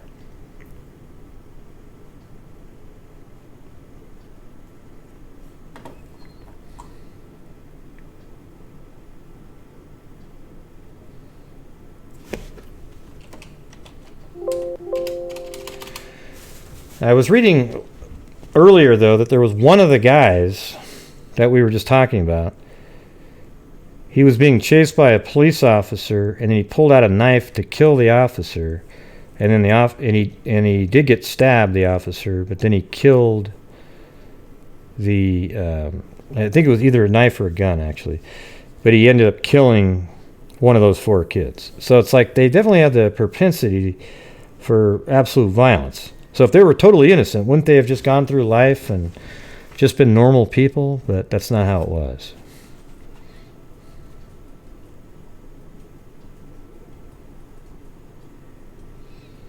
Let's see. When Detective Sergeant John Jones entered the flooded scene, the first thing he said was, "Holy shit."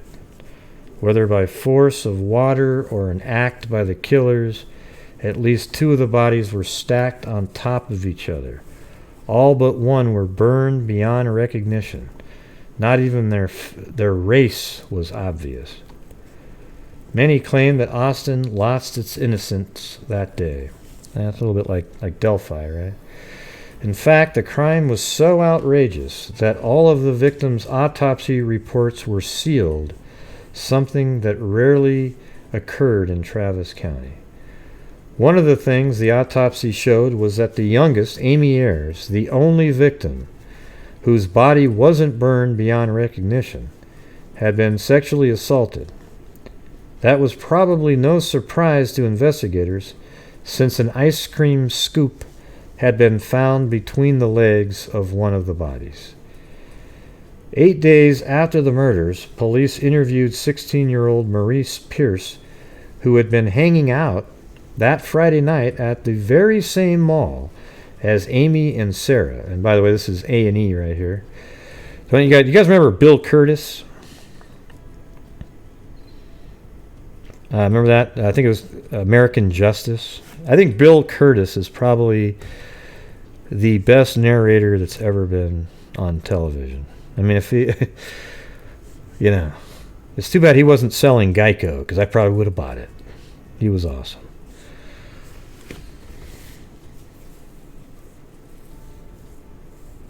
Did anybody actually buy Geico? I mean, the commercials are funny, but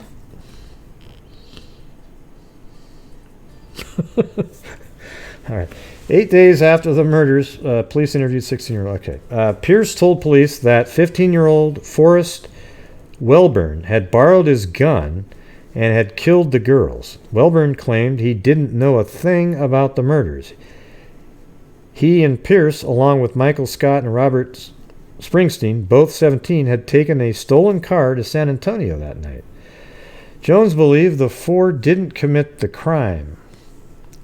Eventually, the billboard went up alongside I-35 and he was moved off the case. Wow, so he didn't think they were involved? Jesus. And then he was moved off the case. Eventually, the billboard went up along I-35 and he was moved off the case. Then, on October 6, 1999, nearly 8 years after the crime, Pierce, Wilborn, Scott, Springsteen were arrested and charged with capital murder. Scott and Springsteen had confessed to the murders under rugged interrogation by Detective Hector Polanco, an officer who was later removed from the case after allegations he coerced a confession in a different case. So that's the thing, is one of these officers, they interrogated one of these kids, but he was also removed from the job because of a coercion in another case. Or he was removed from the case, I mean. Austin was in total fear for 10 years, the town, or so, before the four defendants were arrested. A local attorney, speaking on condition of anonymity. I mean, you know what's weird is I can say that word if I'm not reading it. Oh, jeez. Due to not being able to officially comment on the matter, emailed me. I'm not arguing that those guys were railroaded. I'm saying that the public needed the case solved. All right, let me. I know there's something else down here.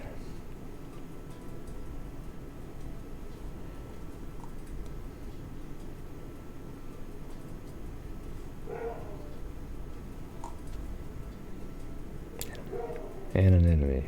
Yeah. Man, struggling with that word tonight. Especially when you're just not ready for it.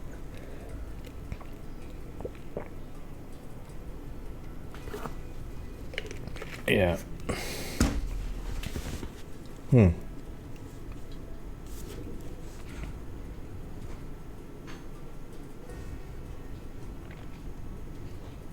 see. Sergeant Jones, who according to Lowry was bitter about his removal from the case and wanted redemption, gave her all of his files, fire department and police department minute-by-minute reports, memos between Jones and the chief of police, and the FBI profile of the killer. She also watched the videos of coerced confessions. As we sit outside a coffee shop on a sunny Austin day, Lowry paraphrases a portion of the Scott confession.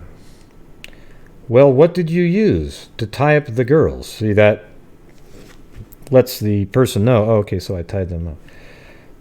Scott said, Venetian blind cords. Police, not Venetian blind cords. Scott, napkins? Napkins.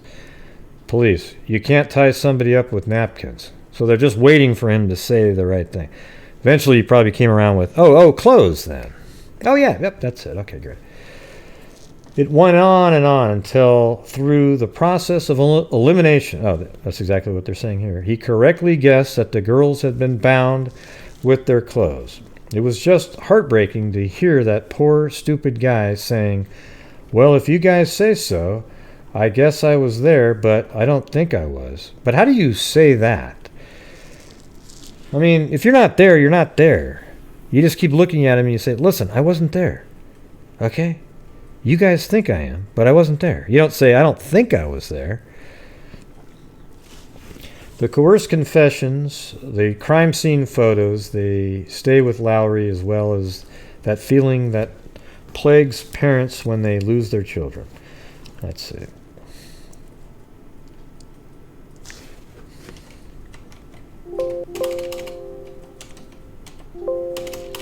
Yeah. I don't know if this was the article that mentioned that other guy, but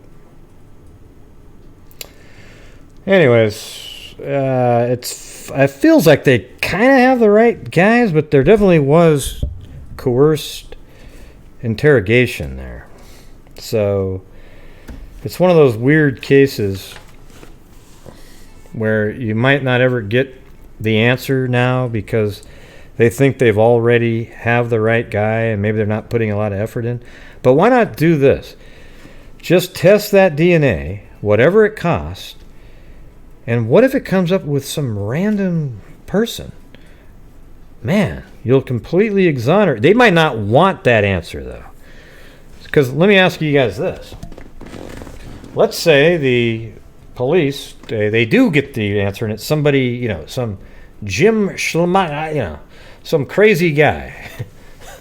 I was going to say Schmlegelski. Let's just say it's some random person. Well, now, these guys that were put in jail and had their name dragged through the mud would have a much bigger lawsuit. That's what I was thinking. So you might not want to have that out there, you see. You could actually do a lawsuit and win and say, see, we had nothing to do with it. And you guys ruined our lives.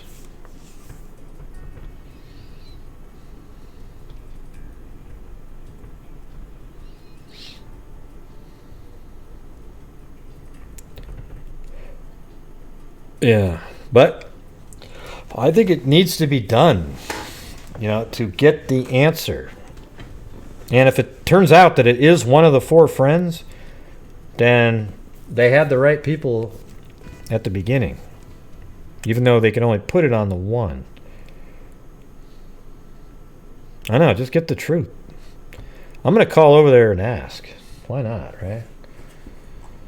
You know, listen, you guys have a perfect DNA sample. Have you guys thought of using DNA Doe Project or perhaps even the more expensive Parabon Nanolabs? You know, don't even bother doing the phenotyping. Go straight to the genealogy portion. You might be able to get away with it for about $3,500. Is that worth your time, sir?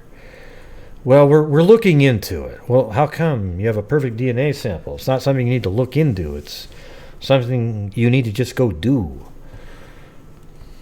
Right? Yeah, I think I will. I think I'll call over there tomorrow. Couldn't hurt, right? I'll record it. See how that goes.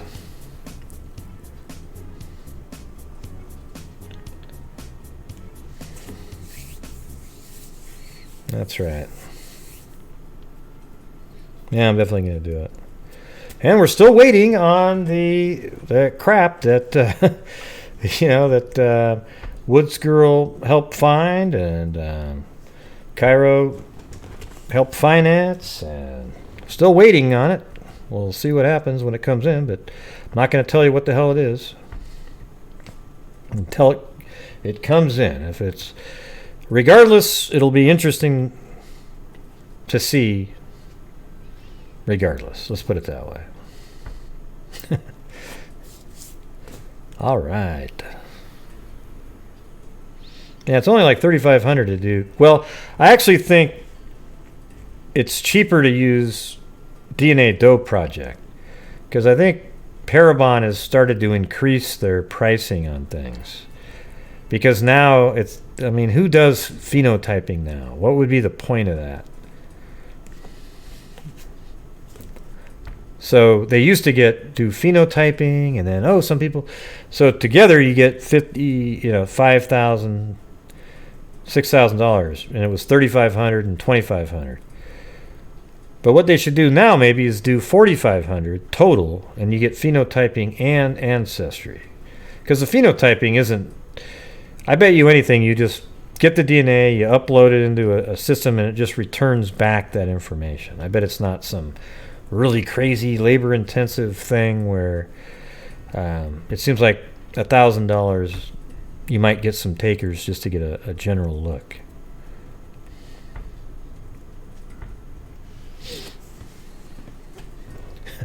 Wow. No way, Cairo.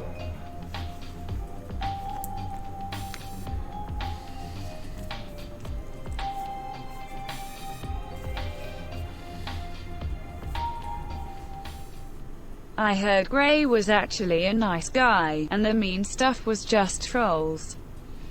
No way. No, I'm actually mean. Trust me. Oh, Jesus. Dun-dun-dun.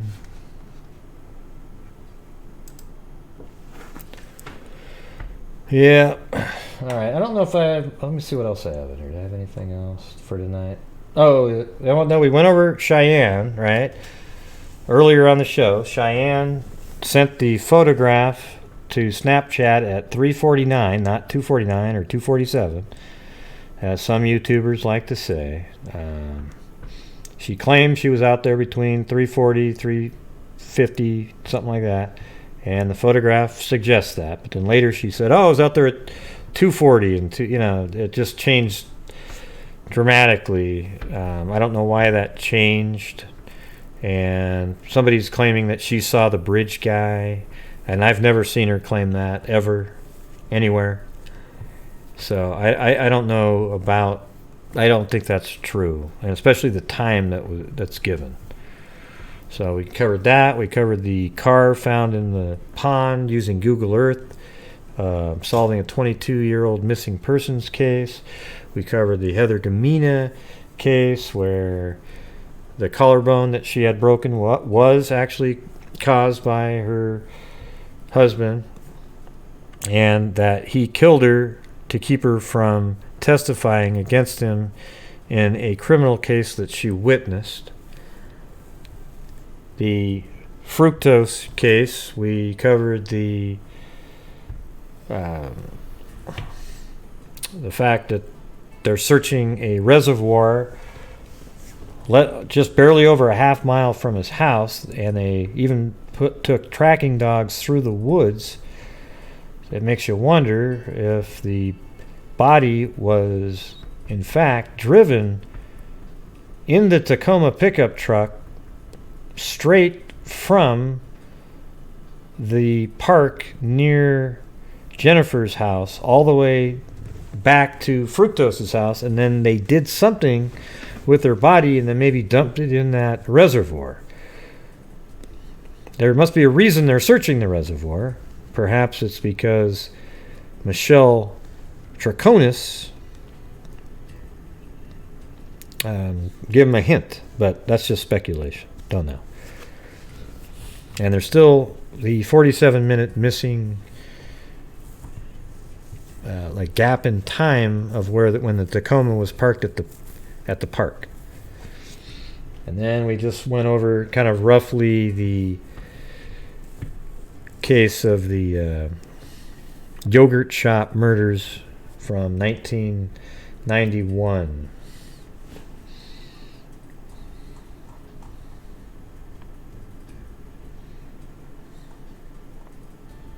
And that was in Austin, Texas, actually. It's pretty wild. Pretty wild stuff. Looks like this is two possible. Wow, they think they sat right here. Huh. I wonder why they think that. Maybe cigarettes. That's the back door. So those are the front doors. Let me see, does that work?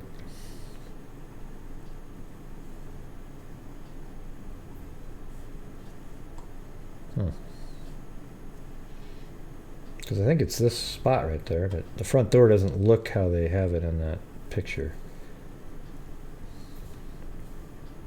And it seems like it would be in the middle, like right there. I'm saying that's Rockwood. Let's see.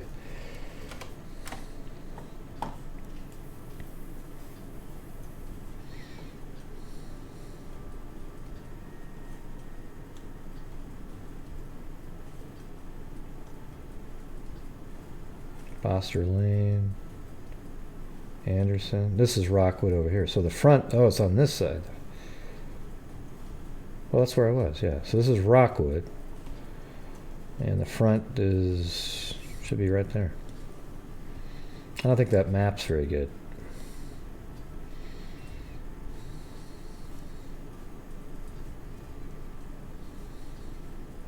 I guess it could have been the other location. Let me see.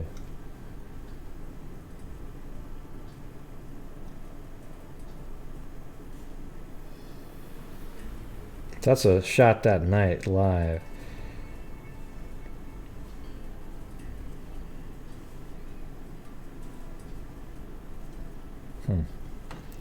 Hey, thanks, Sandy Star, or Sandy's Star. Put those barbarians where they belong. Yes. Will do. Yeah, Austin's a nice town, yeah. Didn't you guys like the way I sang along with that at the end? Pitch perfect. I mean, literally, you know, you're wondering why I'm not singing opera somewhere.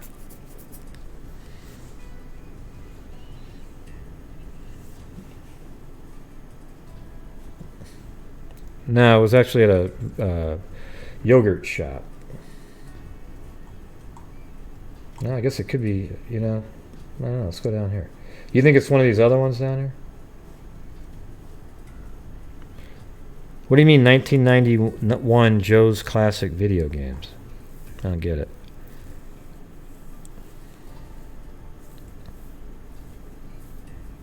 Oh, that's somebody's name. You guys got me totally confused. I thought you were saying, no, Gray, the store is actually called Joe's Classic Video Games. And I was like looking around in the strip mall for it. Yeah. Anyways, I do think it's this right here. I don't know why they're drawing it the way they drew it. Maybe the address, the pin goes right on top of this building. So maybe back in the day, this right here was a door. I don't know. But it really looked like this one. If you look at the... let's get that one, that image out again. Right here, look. Look. So when you're looking at this... I guess I had it open right there. Let me see if I can make this smaller and have it just sitting right next... There you go. Right there. Doesn't that look like that's it right there? Look. Right here. The lamp there. This one's a little bit different bulb on it. Probably all different now. But look at how there's 1, 2, 3, 4 panes right there. And then you've got 1, 2, 3, 4 panes. And then you have a door there. And then a little brick wall right there, which is the same as that one. And then here you have 1, 2 windows, and then a bigger door right there. You know what I bet? I bet you this here might be different than what it used to be. Like this, maybe the door went further, and maybe this wasn't, maybe it was connected at one point. Because this looks really tiny here. So if you look at that, that would be the front door. So that makes sense now. Kind of makes sense that it's narrow like that, going straight back. And so that means that the girls were found back here in that building. So if you just drew that rectangle back from the door there, they were found back in here. So yeah, I think that's the spot. Let me just...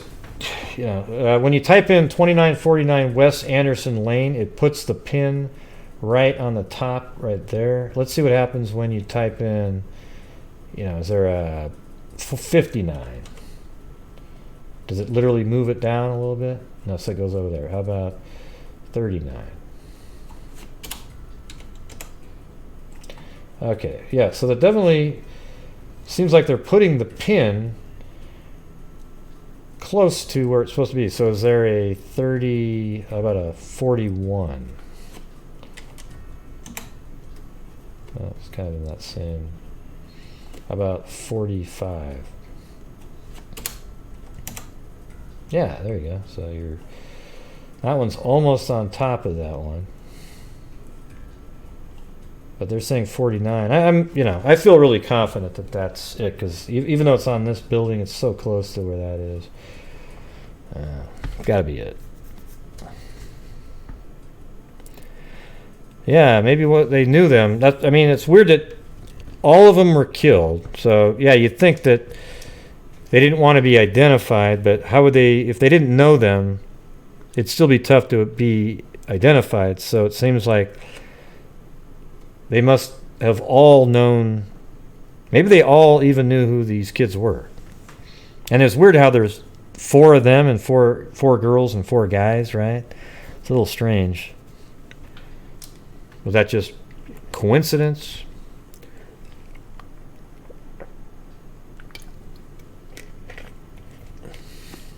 Well, I wouldn't. It was a yogurt shop. Maybe if it was closed, I mean, it's possible they got in before it closed, or people. There was witnesses that saw them alive doing things at 10 o'clock.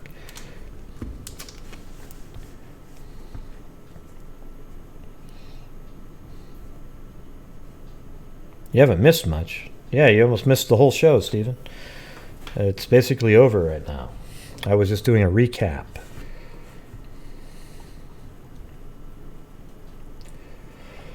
So that's one of the cold cases that I think it should be solved, because they literally have a perfect DNA sample, and that's 1991. I'm not following the fugitive couple, though, Lynn, so I'll have to do that one tomorrow. So, yeah, go ahead and send me the emails.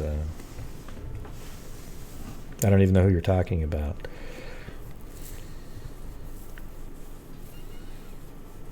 Okay, so where are we going to do the flyby tonight?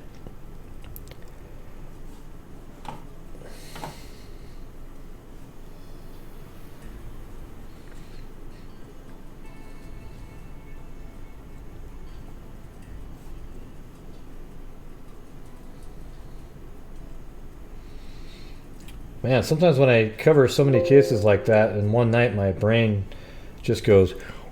Well, it sounds like this.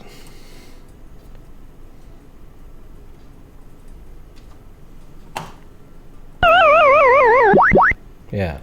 You know when the Pac-Man dies?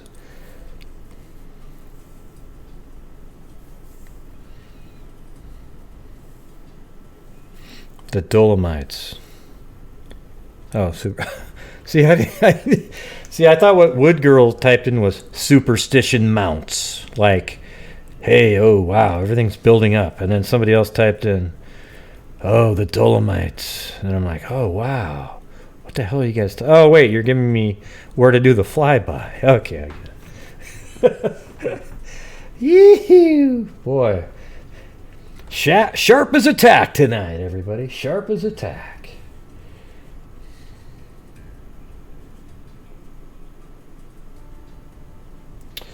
Yep, let's see.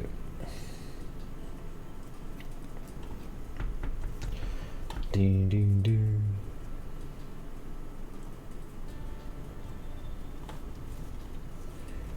Yeah.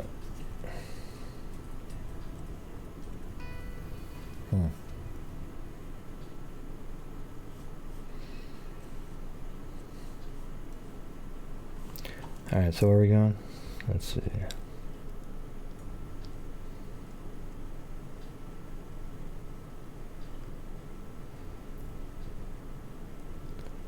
Great, do the yogurt stuff on a later one if you find any more info.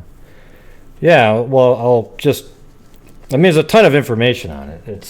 I guess it was a pretty big case. I just kind of gave you the overall, view of what happened. 4 girls were killed, all shot in the head. They were all found nude. 3 of them were burnt beyond recognition. One of them wasn't burnt that much. That was the youngest one. She was 13 years old. They found that she was sexually assaulted, and they suspected these 4 guys, and then 8 years later they arrested them, convicted them, but 2 of them weren't even tried, actually, because there wasn't enough information. The other 2, after coerced interrogations, were actually let out of prison in 2006 or so, and they're out. And they do have DNA that they compared as well, and it didn't match. So they do have DNA, so why not do Parabon nanolabs? There you go. And so I think I'm going to call there tomorrow.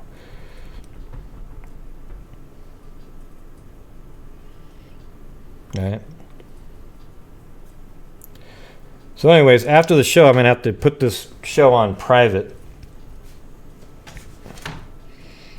Because I accidentally, some of my passwords and stuff showed up on the screen, unfortunately. And then I'll have to delete those. There'll be no chat visible for anybody, which sucks. Well, no, it will be, because you know how well, no, it won't be. It's only on the screen when, yeah, I just saw them a second ago. It's like, crap. So there won't be chat, but you'll still get to watch the video. Okay?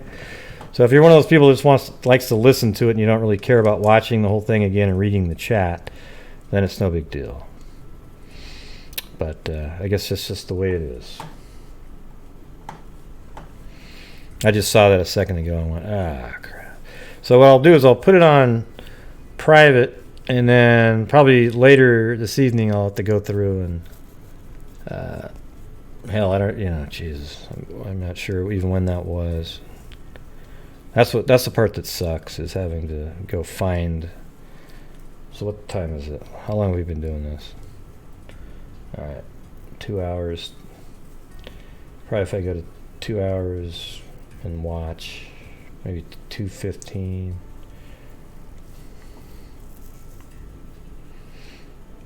Yeah, yeah.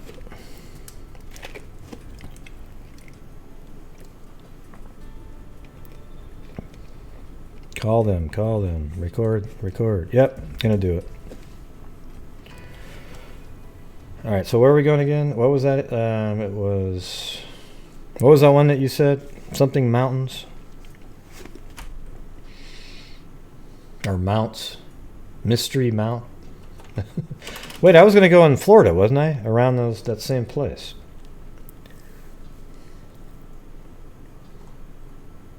Where the vehicle was. Right, remember? It's pretty cool. Oh, that for those of you who missed this part, 22 years ago, this car went into this pond, and they'd never been able to find this guy, but apparently somebody using Google Earth saw this. Police went out there and they found this guy that had been missing for 22 years. But we thought, well, wow, it's weird. How did the car get there when there's this guardrail? And apparently the guardrail was there even back then. So all there is this little tiny space here. Was the car pushed there, or was the person...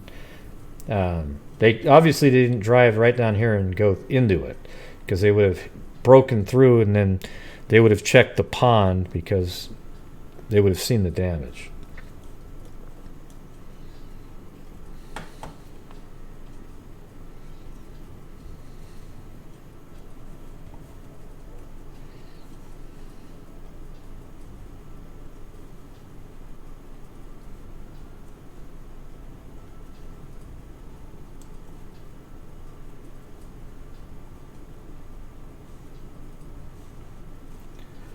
All right, I'm trying to get my music out now. Actually, I got to do something first. Hold on.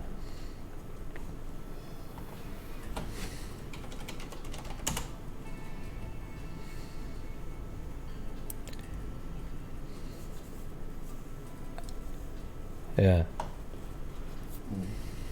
Yeah, it's kind of weird, but you can definitely see it there. I mean, look how easy that is to see. Even up that high, you can see it there. But man, when you get in close, I mean, it's so clear that you can see that's the back window, two side windows, the front, and that's just deeper so you can't see it. It's crazy.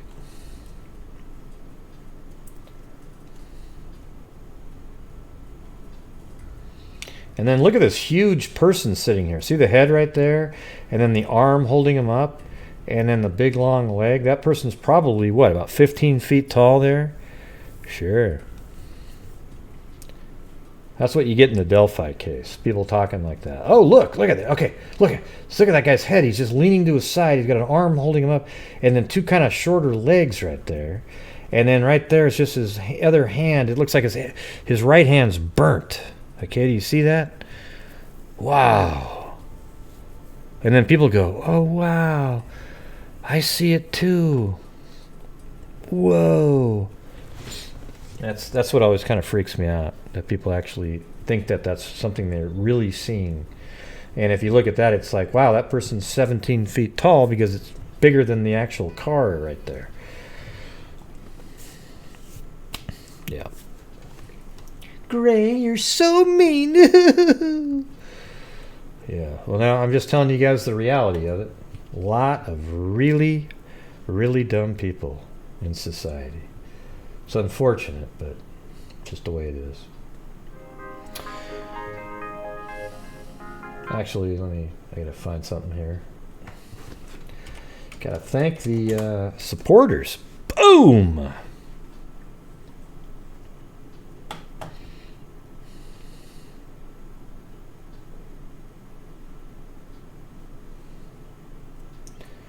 It's really quiet right now because I paused the music.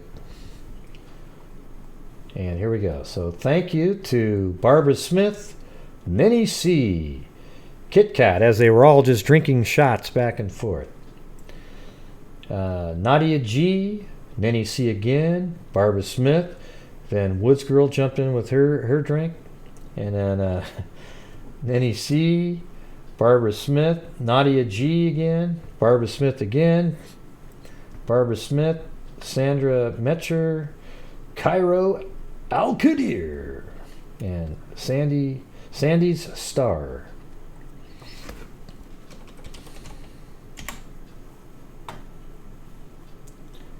And also on PayPal, somebody just sent PayPal just randomly during the day. I always think that's so cool that somebody's just watching a video and thought of that. All right, so we have today Linda on PayPal, and then also Yvette, and I'm trying to get everybody in there, and Cairo. All right. And we also have, I think there was a Patreon supporter too. Yeah, so yes, on September 9th, I had a Patreon named Sadie, or patron, a new patron, and Karen, and then Ada upped her pledge on mine. So thank you guys very much. I really appreciate it. Very cool. All right, now we're going to do the flyby.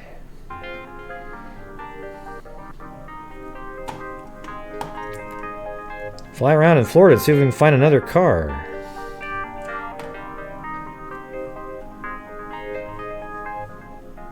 What happened? Where'd it go? There we go.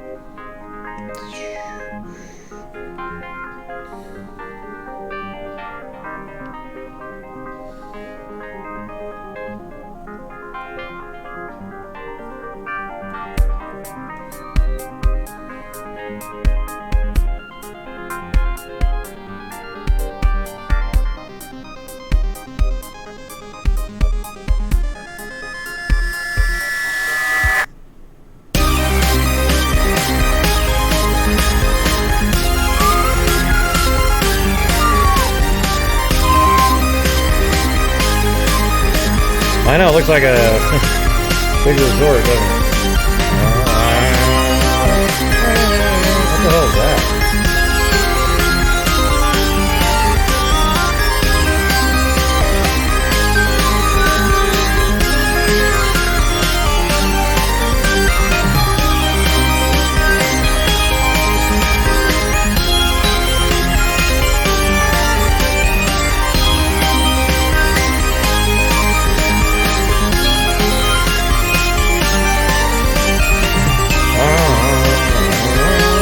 Where are we going again? The mountains?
Must be ghosts out here.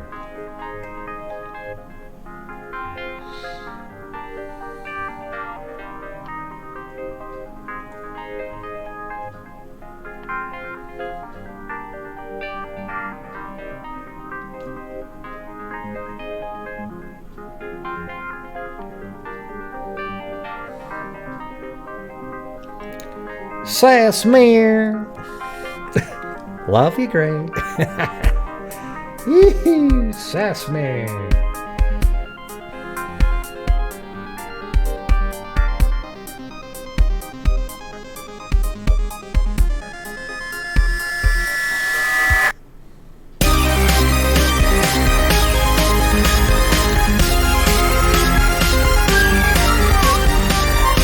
I'm sure it is.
Boom!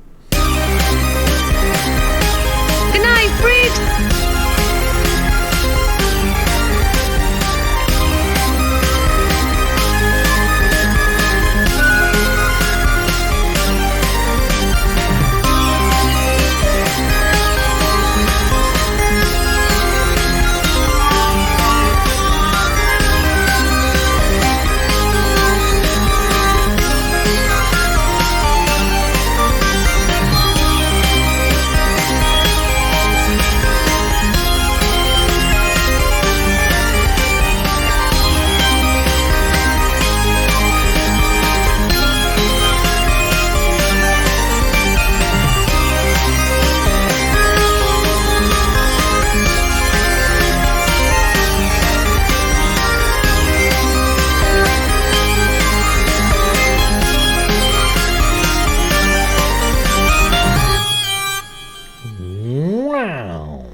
There you go. Name the nebulae.